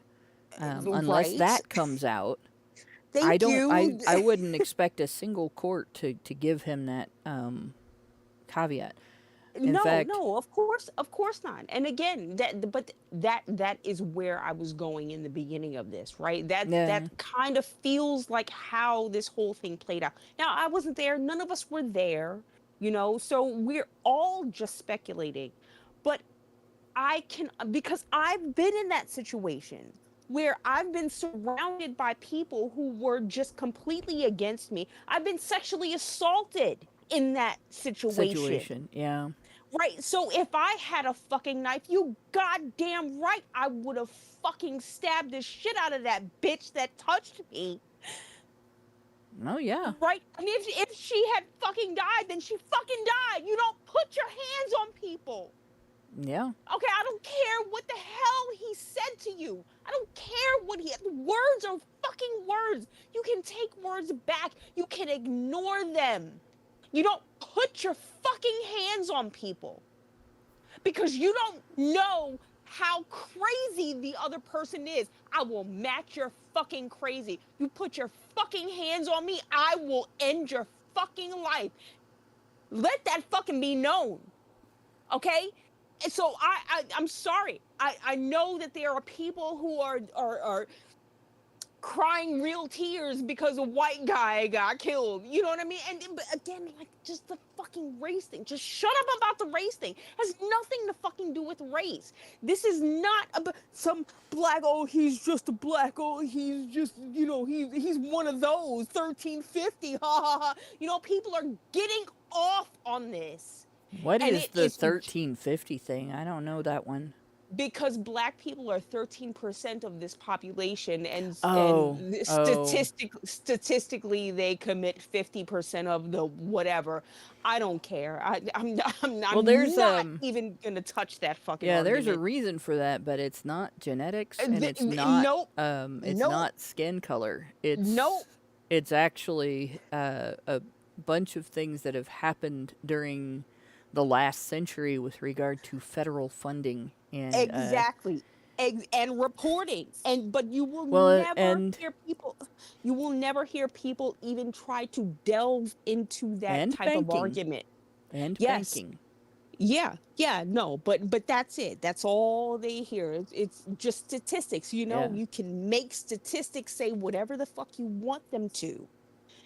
So I am over Just that like fucking argument. just like what we were talking about earlier, where feminists will ignore the fact that the largest raw number of victims of sexual violence in the military are men, are male, right? And they'll talk about the percentage of female soldiers that report versus the percentage of male soldiers that report, knowing that only 1% of male soldiers who are victimized report. And so you end up with the impression that there's rampant sexual violence against female military personnel, but almost none against male military personnel, when in fact male victims outnumber female victims. And, obviously the fact that women are only 15% of the military has an impact on that as well. Mm-hmm. So, but with regard to all of these situations, like we talk about the track situation, the hazing in the military that doesn't get differentiated between from sexual assault that takes place because the sexual assailant is a pleasure-seeking sociopath with issues, and there's been research in the military on that as well. There are 2 studies done on perpetration of sexual assault that showed that the overwhelming majority of sexual assault, the pleasure-seeking sexual assault, that's not hazing, but is actually intended to operate as a means of pleasuring the sexual assailant, like that is mostly perpetrated by a very small percent of individuals who are generally overall criminally violent, and those individuals are mostly serial perpetrators. And the one study that was not military, that study was wrongly reported to prove that there was an epidemic of serial perpetration on university campuses. But when you actually look at the study and evaluate it, what you find is that those men that were surveyed were not students on university campuses. But they did demonstrate that about 6% of the population perpetrates like something like 95% or 96% of sexual violence. And that percentage is also perpetrating muggings and burglary and bar fights and anything else that they can get into. And then there's a smaller percentage of one-time perpetrators that do things they wouldn't do sober when they're drunk, or otherwise engage in forcible perpetration when they're like in a mental state that's they're not in control of their decision-making processes, or their decision-making processes are compromised. They're high, they're drunk, they're stoned, whatever. And then there are just flat out sociopaths or psychopaths that engage in flat out attacks on other people because they want to, right? And the military study was done by the Navy. Their number was higher. They had about 13% rather than 6%.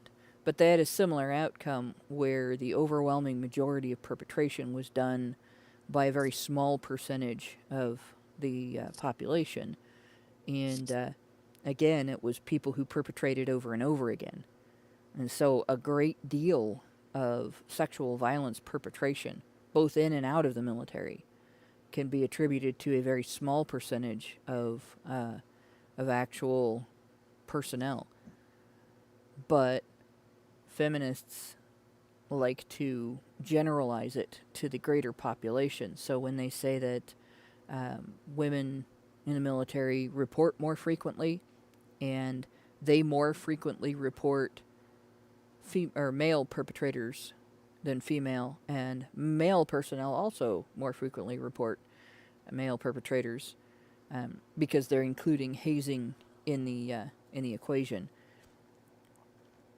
They'll generalize that to all male personnel, when in fact a very small percentage are engaging in perpetration.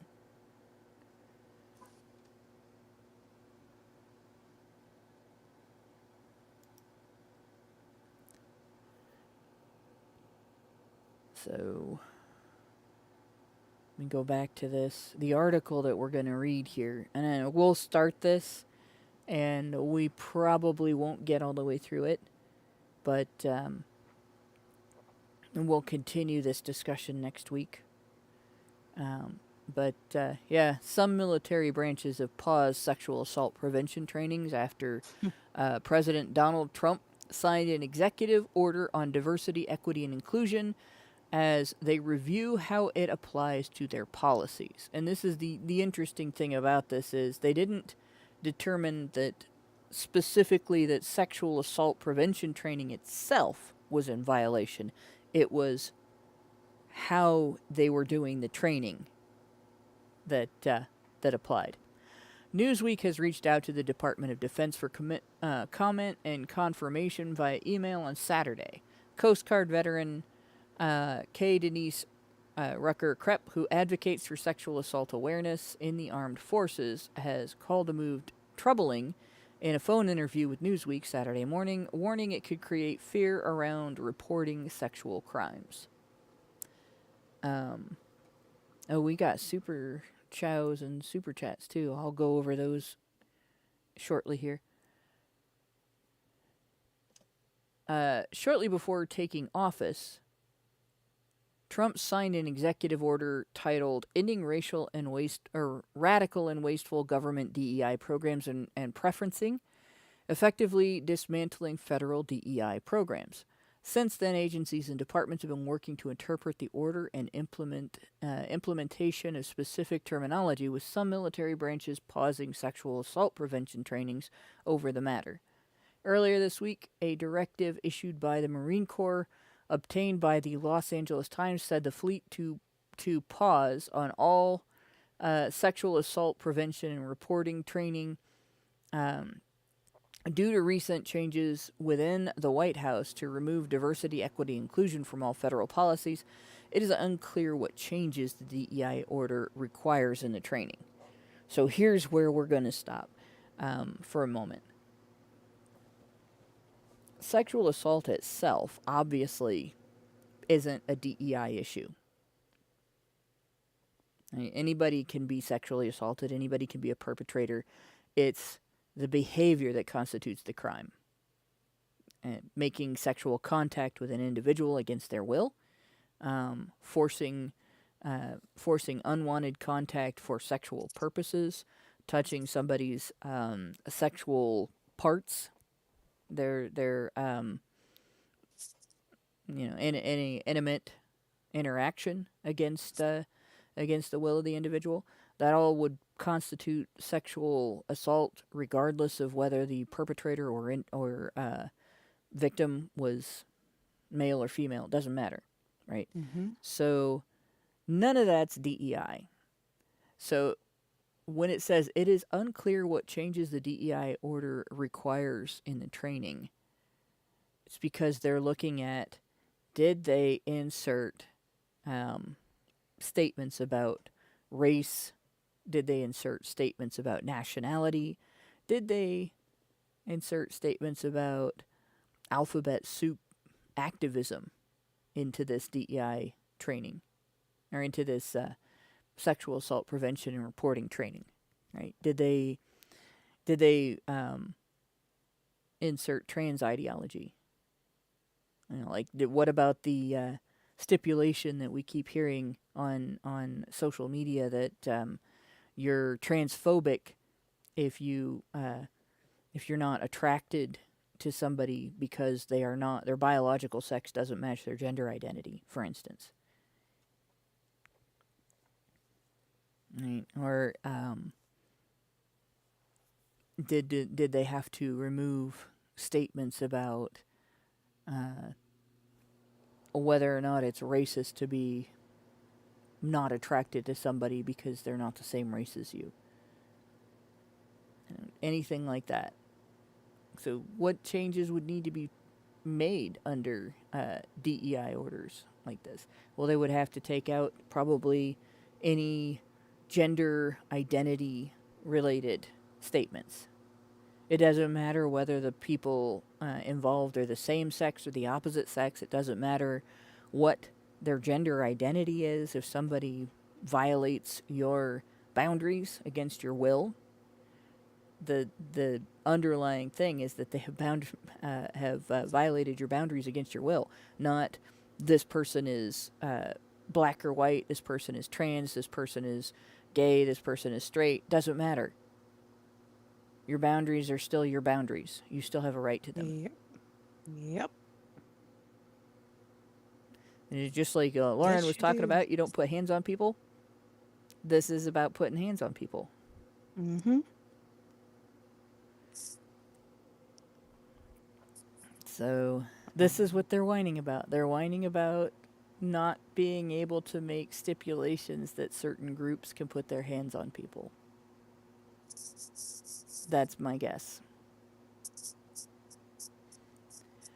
So a Marine Corps spokesperson told Newsweek Wednesday from February 4 to 7, the United States Marine Corps temporarily paused its sexual assault prevention and response training to conduct a comprehensive review of training materials. This review ensured alignment with the latest executive orders and directives. Importantly, SAPR coordinators and victim advocacy services remained fully operational and uninterrupted throughout the process. So, this attention-grabbing headline: military halts sexual assault prevention training post-Trump DEI order, and the massive breakdown of, oh my gosh, sexual assault in the military is going to go rampant now because they've done this. Bullshit. They didn't stop the ability to report. They didn't stop the processes that are put into motion after reporting takes place. Right? They didn't stop any counseling. They didn't stop anything but the training. And the training just had to be reevaluated. So then they go on, why it matters. Sexual assault and harassment in the military are significant concerns, with thousands of service members affected annually. Now remember the numbers that we just looked at? So it says the DoD reported in 2023 that nearly 25% of active duty women and almost 6% of men experience sexual harassment. Now, what did we say earlier about 1% of men are reporting? Nearly 25% of active duty women and almost 6% of men. So, if only 1 in 100 victims in the military, male victims in the military, are reporting, what does that 6% become?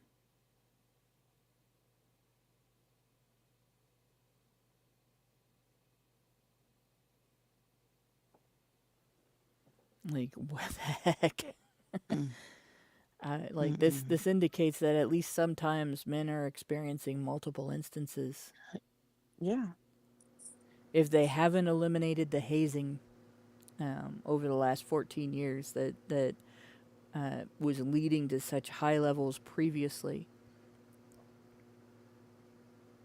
Right. And so they by the way, they switched from rape to sexual harassment here. So what is sexual harassment? Right? If and that's another bit of DEI shit right there.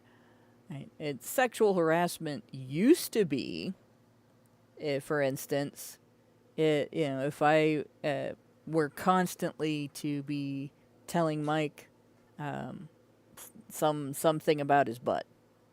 Or if I ran HBR Talk, and said, well, Lauren, you got to come to Ohio and give me a little time if you want to be on the show. Like, that'd be sexual harassment. Yeah. If I constantly belittled Mike's opinion because he's male and I said it was less because he's male, or Lauren's because she's female and said it was less. Like, well, he has more right to talk about these issues because he's a dude. That would be sexual harassment. Right? But under the DEI umbrella, it becomes sexual harassment if Lauren decides she's male and her pronouns are Z and Zer and all that, and I say, no, we're not going to use your pronouns and I'm going to keep referring to you as female. Mm-hmm. Then I become a sexual harasser. Right? Under the DEI umbrella, if I'm offended, if Lauren's offended that I'm bisexual, and speaks up about it, it's considered sexual harassment. Right? Or if I'm in a relationship with a woman instead of a dude, and I talk about it, and Lauren's offended and speaks up about it, it becomes sexual harassment of me under the DEI umbrella. Jesus. If I shove my relationship in everybody's face, I am the gayest of gays women, and you better fucking like it, right? Like, and why somebody says, don't do that. I don't want to hear about what you do in your bedroom. They're sexually harassing me under DEI.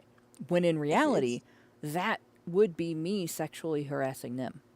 Yeah, because nobody needs to know. I just had this situation happen at my job where, one of the guys came around and, he's talking about what I don't want to get into explicit descriptions of what he was saying, but it's basically what he likes to do in the bedroom, Yeah. And I'm sitting right here. Like, not only don't I care, I don't want to think about anything that you're fucking because it's got to be twice as fat and 3 times as ugly. It's just one of those things you don't want to know about your coworkers. Yeah, no, I have no fucking desire. It has nothing to do with work. Absolutely nothing to do with work. You are just over here it's just, and I'm supposed to just accept the fact that this is just guys and it's just guys getting along. No, I've been in this business for most of my life. I understand how that thing happens, right? It doesn't involve you talking about your fucking sexual exploits behind the fucking bedroom door, right? And so when I speak up and I say something about it, then I'm mocked for it. Right? Like, they make fun of me. And I swear to God, I just want to fucking... My husband's ex. Damn these people. Yeah. My husband's ex used to be middle management at a factory in the community they lived in before their divorce.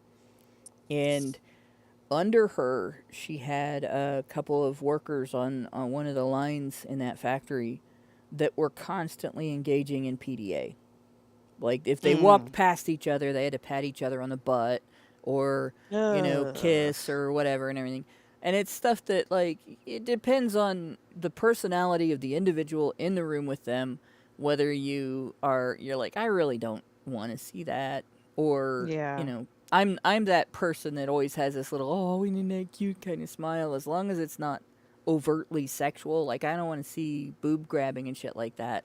Yeah. But... It's unnecessary.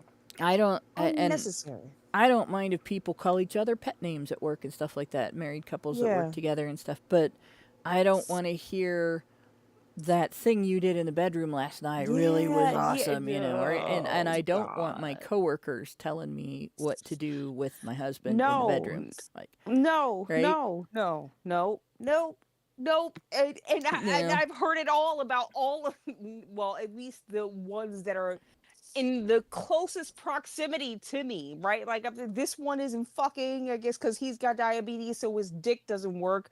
This one isn't fucking because he's religious and he doesn't fuck. There are It's just drugs for the first one, but yeah. right. Like, I don't need to know this. Why do I fucking need to know this? Why is this something that you talk about? Why is this something that is a topic of fucking conversation? But yet it is. And, here we are. Right? And it's the same thing as, like, my workplace is almost all women, all right? Mm-hmm. All of us are pre the stage where you stop having periods, right? Mm-hmm. And I've said before, I hate talking about that subject. It's not. Yeah. I don't want to sit around and talk about taking a shit either. No. Right? Yeah, no. But we have one guy in the whole workplace. We have one guy. Oh, that poor guy. I know. And, so there was one meeting we had where he missed the meeting because he had to work. And, this is his second, the job that's my primary job is his second job. His other job makes a lot more money for him than this one. But in any case, because he wasn't there, I finally was able to bring it up, right?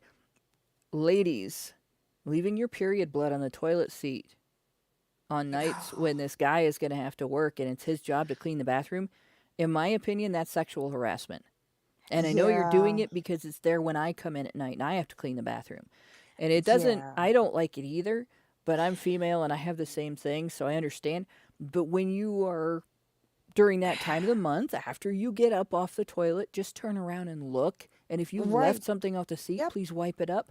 Because a dude in particular shouldn't have to clean that up. No. And we all had this there was a little discussion over whether or not it was sexist to have different expectations for what he should accept and what I should accept. And I'm like, you guys bitch about it if there's urine on the floor, don't you? Yeah. If he misses, that's the same thing, right? We're talking about a bodily fluid that is a trash elimination. We're getting rid of our garbage, our bodily garbage. So what constitutes sexual harassment in a workplace is often affected by what the individual who would be the target of sexual harassment, what is it reasonable to expect that person to tolerate versus what is reasonable for that person to have as a boundary that, don't cross this boundary. Don't make me listen to this. Don't make me clean up your poop or your period blood, on the toilet seat. And things like that. And a lot of it has to do with common courtesy. It's common courtesy to not leave a mess for the next person to deal with in the bathroom. It's common courtesy to not subject other people to your most private, personal matters, especially when they have to do with things that you wouldn't want other people watching, right? You wouldn't want other people... If someone came along with a camera and surreptitiously filmed you doing that, it would be a crime. So don't go around shoving it down people's throats verbally either. Yeah. And those are fair things to have as standards for so it is fair to say it's sexual harassment in the workplace to subject somebody to that. Just as much as it is sexual harassment in the workplace to pat somebody's butt every time you walk past them, especially after they've said no, but even if they haven't, if they haven't said yes, and they're not, a partner of yours, like it's sexual harassment to ask your secretary to wear more revealing clothing, male or female, to wear more revealing clothing. right? And Yep. so on. It's crossing boundaries. Yeah. But when it comes to DEI, what DEI does is it comes in and says, well, based on your position in the progressive stack, your boundaries matter less, and these other people's boundaries matter more, and they have more right to cross your boundaries. They have a right to delegitimize your boundaries. So people can tell you you have to say certain things, and people can tell you that you have to accept certain impositions because of your demographic versus their demographic. And that's probably what's being changed. And in regard to the military sexual harassment policies, they're probably having to go through that with a fine-tooth comb if the Biden administration inserted a whole bunch of gender ideology into it, including things like the idea that you're transphobic if you're super straight or super gay or whatever. That means that you hate people because they're trans. And similarly, they've probably had to look out for things like, individuals that, if they're straight, reject advances and maybe give the cold shoulder to somebody who has engaged in harassment because they're gay or bisexual. And, again, it has to do with changing what respect people have for your boundaries based on demographic. So that this idea that this is just something to panic over and how dare they pause this and so on. No, I think it's perfectly reasonable to go through and double check and make sure that they are not subjecting service members to actual harassment in the name of preventing harassment. And based on these concepts of diversity, equity, and inclusion, and microaggressions and phobias and so on. Like, you have just as much right to say no to somebody because you're straight and they're gay, or you are straight and their gender identity doesn't match their biological sex, and their biological sex is not the sex you're attracted to. Right? You have just as much right to say no without being labeled phobic or any other type of hate label. Yeah. Right? And it's just as much sexual harassment to try to impose on you against your will, regardless of the demographic of the individual doing it. Yep. So I don't know that we need to go through the what to know part, because this is for military personnel, and it's just about how it's going to affect them with regard to training and such. But it's definitely an interesting situation. And I'll go back to this. What we're talking about here, just to remind you, now that I've pointed out that a large part of what's changing is the military standards for what constitutes sexual harassment, and how the training needs to reflect that. Right. The top expenditure, the top contract, was $28 million. In fact, $28,705,000 for professional services to support the Defense Human Resources activity sexual assault prevention program. And they're spending that money creating these materials, distributing them, paying people to watch them, because you get paid when you go to this training, and so on, and ensuring that it has all of this DEI shit in it. And now they're having to spend money to go through it and remove it. And that's just the top one. We have 28,000, 15,000, 9,000, 4,000, 2,000, and it goes down, or a million, sorry, 28 million, and so on. And it goes down several rows here. We're still in the hundreds of thousands, multiple rows as we go down. And we have personnel that are getting there it is, the sexual assault coordinator, with personnel that are getting hundreds of thousands of dollars. This is for labor, sexual assault coordinator, meaning that this is work that the sexual assault coordinator did, $259,000. Right? Alternate sexual assault response coordinator, $258,000. And we go through different things. This still in hundreds of thousands. Now we're in the 100,000, just under 200,000. There's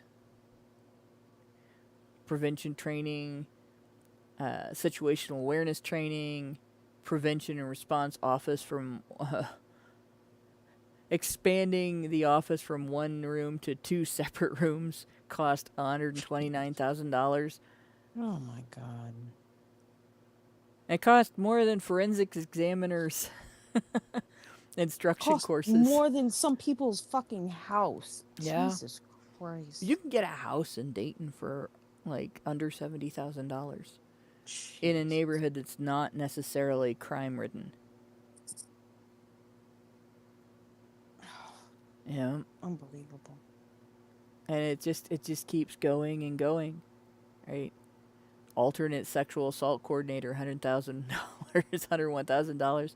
Sexual assistant, sexual assault response coordinator, $95,000.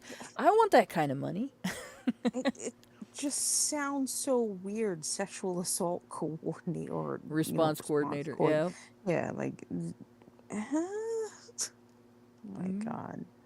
So that's the cost. The cost of having women in the military to complain about this stuff and demand feminist programs be instituted to deal with this stuff is millions of dollars, with some expenditures of hundreds of thousands of dollars being just for one paid worker's position. Plus the research that the military is paying for to determine how to proceed in reducing this. It's insane. Yeah. Yeah, and that's the main contracts. Then we have, I still don't know what IDVs stand for, but this is a special type of contract. And so it doesn't say the amounts, the obligations, it says the outlays, right? So there's like 6 more of these, and each one of them, 4 of them have had money paid out so far, and 2 of them haven't. Now, Catharsis Productions, I did look into that. They make videos. So they what they do, like this 29,000 here and this 2,000 here and this 62,000 there, those are all paying for sexual assault prevention training videos, and those are videos on the topic of consent. And just to really boil it down to it, all of those are videos on the topic of consent. So they're basically getting paid $62,000 here and $29,000 there, and then another $2,000 there to explain to soldiers what the details are regarding consent. God damn it. God damn. Yeah, I could make a $20 video, and that's if I pay for materials to use in the video. And then charge for my time And if I charged what I charged for Honey Badger Radio, it would be significantly lower than what I would charge if I was doing somebody's wedding, for instance. You know, they could I could make a video for them on the topic of consent and how they should view it and how they should respect each other's boundaries for $500. And they could probably use it for 50 years as long as they had something they could play it on. Yeah. But there you go. It wouldn't tell people that they have to use their assailants' proper pronouns when reporting the crime. So, let's get into our super chow. We have Meredith G gave us $5. Oh, there's this one first. It says, crap, I missed this one. So I'm going to read it. Albatross gave us $10 yesterday at 6:55 p.m. And this was from yesterday's show, so I don't know what he's talking about here. But he said, I'll never understand why women like this even entertain the idea of relationships with men if they have this much mistrust or disdain. She makes it sound like it's easier to be single. And it makes me wonder if it's we went over the work of a feminist influencer that's like some female dating strategy chick that just has that kind of disdain for men. But I'm assuming they were talking about a woman who thinks that men are dangerous and predatory. And yeah, it doesn't make sense that women who think that of all men try to have relationships with men anyway. Meredith G gave us $5 and said, I was listening to an Army vet talk about the fact that having men and women mixing in the military result in a problem of constantly having to police the bases because all of the consensual sex that is going on and all of the problems it can cause. All of a sudden, a base is attacked and two people are not at their post because they are screwing around. And the reason why I point this out is if you have soldiers letting off steam with alcohol and other substances, it is a recipe for disaster. And all of this behavior should be a concern for the military because you're adding to a bad mental health conditions and group cohesion. And this is a recipe for even more disaster and risks in the field. And yeah, the obvious is, people not being at their posts when they should be. But there's another thing, right? So if the fraternization taking place is defined as misconduct, yes, Richard Beer, Manifestel, that's who I was thinking of. I couldn't think of her name. But if that fraternization is defined as misconduct, and the soldiers get caught in the midst of their misconduct, one of the first things that's going to happen is a false allegation. Because the dude is going to take the brunt of blame, right? Oh, you were engaging in misconduct. I'm sorry, yes, I was engaging in misconduct. I'll accept my discipline, right? But the woman is going to say, I didn't want to, he made me do it. I was sexually harassed, dude. They bit the rapes. And the next thing you know, there's now an incident that gets recorded as being raped or being sexually assaulted, being sexually harassed, whatever. And he's engaging in misconduct, but she's a victim. And there has to be a hearing and an investigation and all that. And then it's possible that instead of just some sort of minor discipline being faced by both of them, he's going to go to jail and be dishonorably discharged and his career's over and he may be incarcerated for years and never have any kind of career when in fact the whole thing was consensual.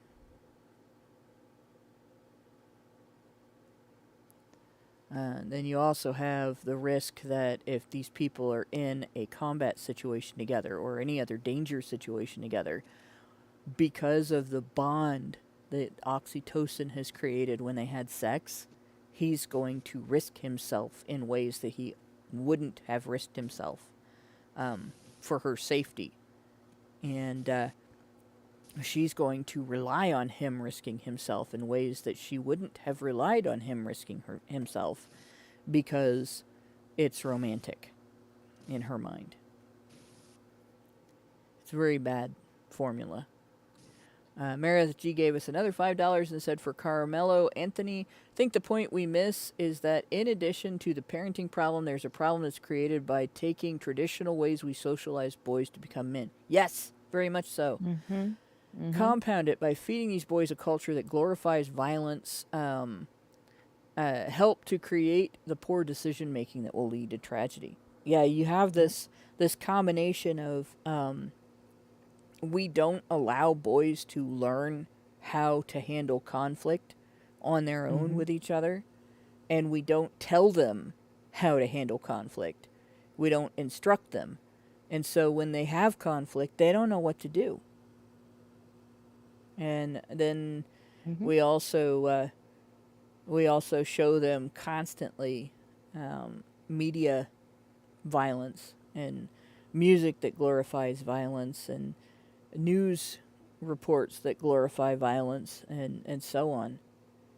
And we also give them narratives that make them at odds with each other in ways that, like, the post-incident racializing isn't happening in a vacuum.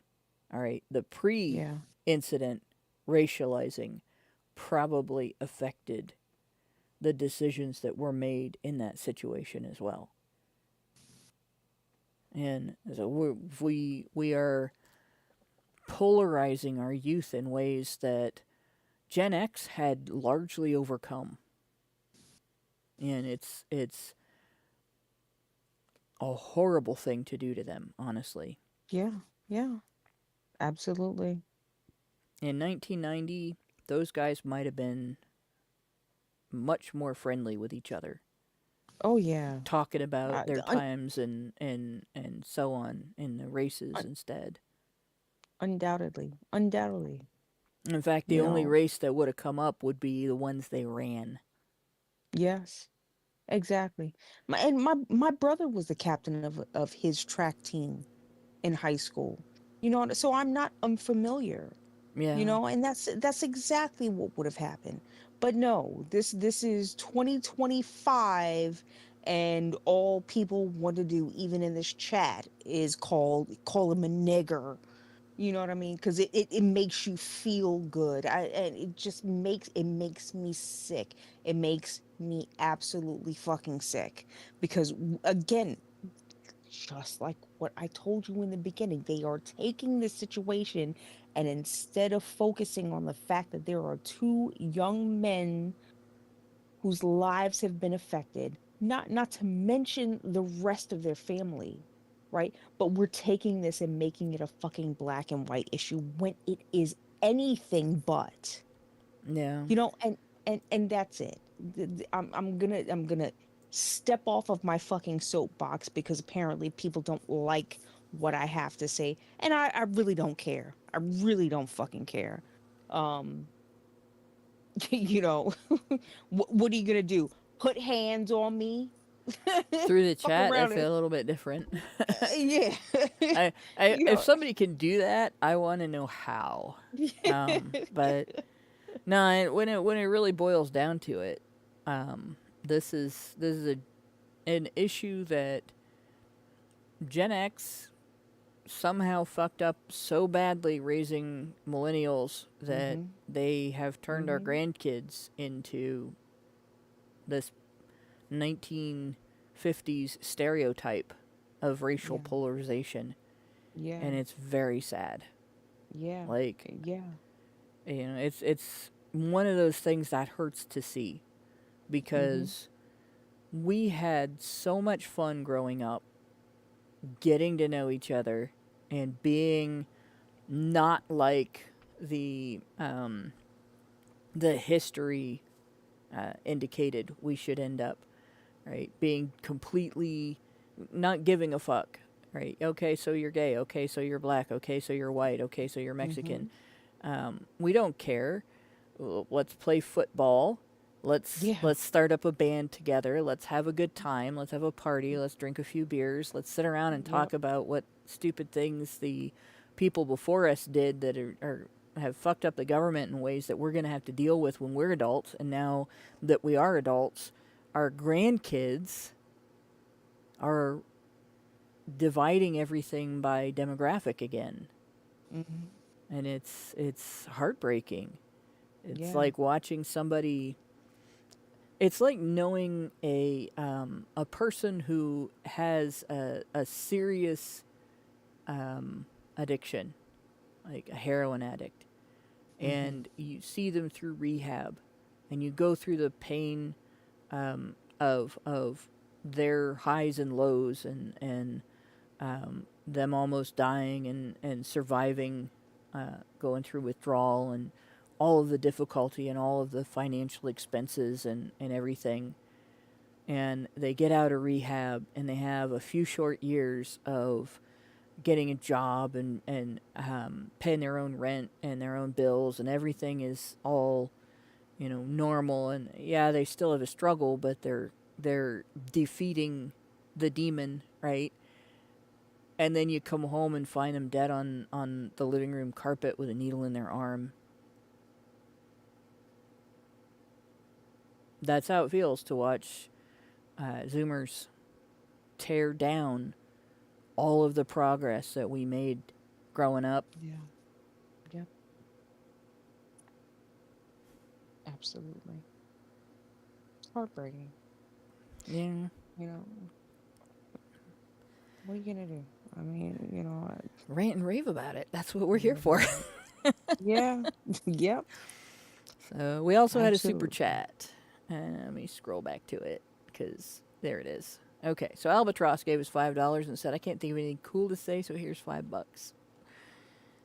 That was pretty cool, though. Saying here's $5 is always cool. And we thank you for Always it. cool. Yes. We Because do you not could have have said a whole lot more. yeah. But, we appreciate you. Yeah. We appreciate you. I appreciate you.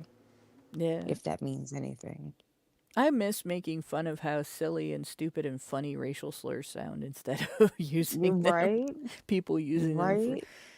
like, seriously, some of them are quite ridiculous. Anyway.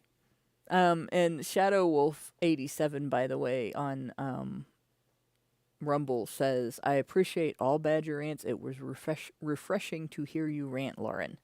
So you are Thank you. appreciated. It's not all bad. Thank you. So Thank you. I mean, if anything, I appreciate that I can bring a different perspective, because I know there are a lot of people who are, they have their minds made up about the situation, and it's just not as clear cut. It's not as cut and dry as everyone would like to believe, and I again, I'm taken aback yeah, by the lack of people's desire for due process. That's all that I want. That's the only thing that I want to see. I want the due process to happen. He deserves that. yeah, They both deserve that. So when you stray outside of that, then you're going into realms of what other people want you to believe, right? Like the Stu Peters of the world. There are people who are so set and dyed in the wool about what they believe happened, and in all actuality, none of us were there. So how about we just take 10 steps back and let the whole situation calm down, let things happen, yeah. and then we can make a decision off of that. But I will always stand on the side of due process for this young man, because he is the only one that is here standing that has to defend himself. And it's just such an unfortunate situation. It's an unfortunate situation all the way around. So I will say, when you I was know doing research for that episode, it was very difficult to find stuff that could be solidly confirmed, and about mhm, 3/4 Like 3 out of every 4 sources of information I found something else that contradicted it. Yeah. And there was a lot of stuff that was initially reported in the news media about that situation that had to be walked back afterwards. Mm-hmm. And so it was definitely one of those news stories that somebody was trying to promote a narrative and put a bunch of stuff out there that was not true. Exactly. And I noticed there's like Exactly. the same thing happened with I can't think of his name. Kyle Rittenhouse. Well, yeah, it happened with him too. Same thing Yeah. happened with the story of the cop that was accused of killing. Oh, Derek Chauvin. Yeah, the same thing happened with him. A bunch of stuff Yeah. came out about him and his personal life and his associations and stuff, and then Mm-hmm. you look into it and Mm-hmm. it's like none of that is backed by anything. Yeah. And Yeah.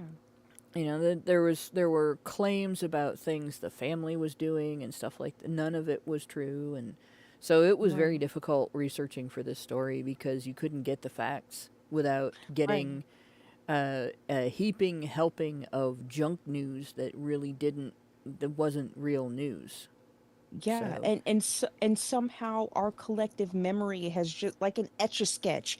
It's just all been shaken away. Like we've forgotten everything that's happened in the past few years with situations like this, and we have just, we just want to be mad at a person, and we just want to put labels on this person. I, I don't understand it. I don't understand it. yeah, Where is our humanity? I can't I could not imagine, forget being his mother. I couldn't imagine being him in this situation right now. If you were trying to defend yourself against someone who has 100 pounds on you, right? And nobody knows what was going through his mind during that moment. So everybody who has it in their mind that he's just this monstrous killer, he was just this, oh, get the fuck out of my face with that. no, I don't think he's monstrous, but I do think that he's going to have some serious regrets about this for the rest of his Oh, life. And absolutely. remember, There's no way that you can walk away from something like this and well, not yeah. have regrets for the rest of your life, You right? remember what I said about remembering the sound of the nose breaking for the rest of my life? Yeah, yeah. He's gonna have a sound to remember. He's gonna have a bunch of sounds to Oh remember yeah. for the rest of his Oh life. yeah. Those are Oh never gonna yeah. go away. It's It'll never going fade to in his memory. He'll remember it's that going forever. it's going to haunt him for the rest of his, even Mm-hmm. police officers who are charged with the duty of protecting and serving the population, even when they unfortunately have to do something so severe as to shoot a person, it never Never leaves them, leaves. and they are legitimately in the, well, let's assume in the cases where they are legitimately in the right to do such a thing as take a person's life, it will never leave them. So Well, why? and it hits you later in a different way than it did in the moment too, especially Yeah, if you're young. yeah, Like yeah. it didn't really. It affected me when I was 17, and I broke that girl's nose, and I heard the Hmm. sound of the crack, and it's a nasty wet sound, but it really didn't affect me the same at that age as it did 5 years later and 10 years later, when I had more maturity and a better understanding of, like, there's damage that takes place. I had my nose broken professionally. I went to a doctor for it, and there's scar tissue and damage that takes place that, it's never the same afterward. Yeah, Um, and but conversely, in my situation, I will always be left with the thought of, why didn't I fight back against those girls that assaulted me? Yeah. Like, why didn't, what could I have done? I'm still haunted. I've never spoken about this until this day, right now. You know, I've never told anybody about this. And it, I am always haunted about why I didn't stand up for myself. You know, Yeah. it changes the way you live the rest of your life. Yeah. It does. It does. I have moments like that too. Um, and the girl when I was 12 that assaulted me, and I over and over again, Yeah. and I didn't do It anything about it until I was about 13, and I didn't tell an adult about it it because it it just seemed like getting into a fight. I didn't yeah, understand the sexual aspect of it. it never goes away, and Right. people don't understand that. You And know, you beat yourself up over it's it. yeah, it's the people online who are spouting their opinions. You only have opinions because you have never been put in this situation. Right. You know, and I wish that I could be one of you. I wish that I could never have had this happen to me, so that I wouldn't have to have this opinion. You know, I wish I couldn't be in this position. I wish I could just, you know, be a fucking keyboard warrior. I don't have that. And this is why I have the passion that I have behind my defense behind for this young man, or any young man in any situation. You know, Yeah. it's just to just turn your back on people like that is so inhumane to me. And I will never, it will never be me. If people got to get it through their heads, there's no such thing as a situation that is truly just all black and white, Yeah. right? Um, Yep. and and everybody in the situation is affected. The brother of the victim, for Yeah. instance, every sound that the guy with the knife had to hear, that brother also had to hear, Yeah. and in the whole thing, it's one of the reasons why I rant so much about what's wrong with zero tolerance and what's wrong with um, taking away the attack on boys will be boys, Hmm. right? The attack on rough and tumble play between boys when they're little, where they use that rough and tumble play to learn to navigate their own boundaries and each other's boundaries. That attack is partly responsible for this incident, Yeah. right? So, as far as I'm personally concerned, every time I read about this, I get a little angry because people are talking about this in terms of race, and they're talking about it in terms of so-called toxic masculinity, when every feminist that ever said it's toxic to say boys will be boys when boys engage in rough and tumble play had her hand on that knife in that moment. Hmm. That's my opinion. Yep. And, not to say that the guy's not responsible for what he did, but the vacuum that people see around that decision-making process isn't real. Yeah. So, but with that, we better get it going because it's really getting late, and it's about time to have the after show. If you want to participate in our after show, if you want to get involved with the discussion in the after show, we're actually going over in the after show a discussion that I had with Grok and how it played out and what its implications are for men's rights activists possibly having an outlet for influencing the public through AI conversation bots. How it depends on how the bot handles information it takes in and how that information influences its future conversations. So if anybody's familiar with the Tay Tweets incident, you'll know what I'm talking about. But I mean, we have some potential here for maybe getting our information, statistics that we talk about that feminists don't talk about, history that we talk about that feminists don't talk about, and logic that contradicts a lot of feminist narratives into the discourse that is influenced by AI chatbots, basically. And Grok is indicating just by its responses in such a conversation that it is possible to influence how the bot responds to various types of information. It may be a way to get past like the type of censorship that Google engages in, for instance, especially as people are starting to use Grok as a search engine and other chatbots as search engines, right?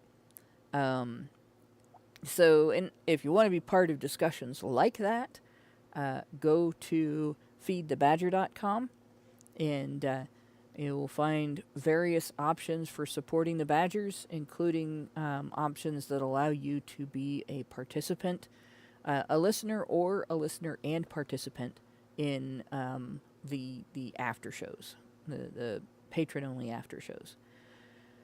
So with that, I will thank everybody for listening, and thanks to my two co-hosts for going over the material, and the tangents were really good tonight. I think we usually go on tangents that are just kind of, us chit-chatting and everything, but I think we covered a lot of ground tonight that needed to be covered. So thanks very much for that, and thanks to everybody who works in the background to make HBR Talk happen, and good night all. Love y'all. Have a good night. Love you guys.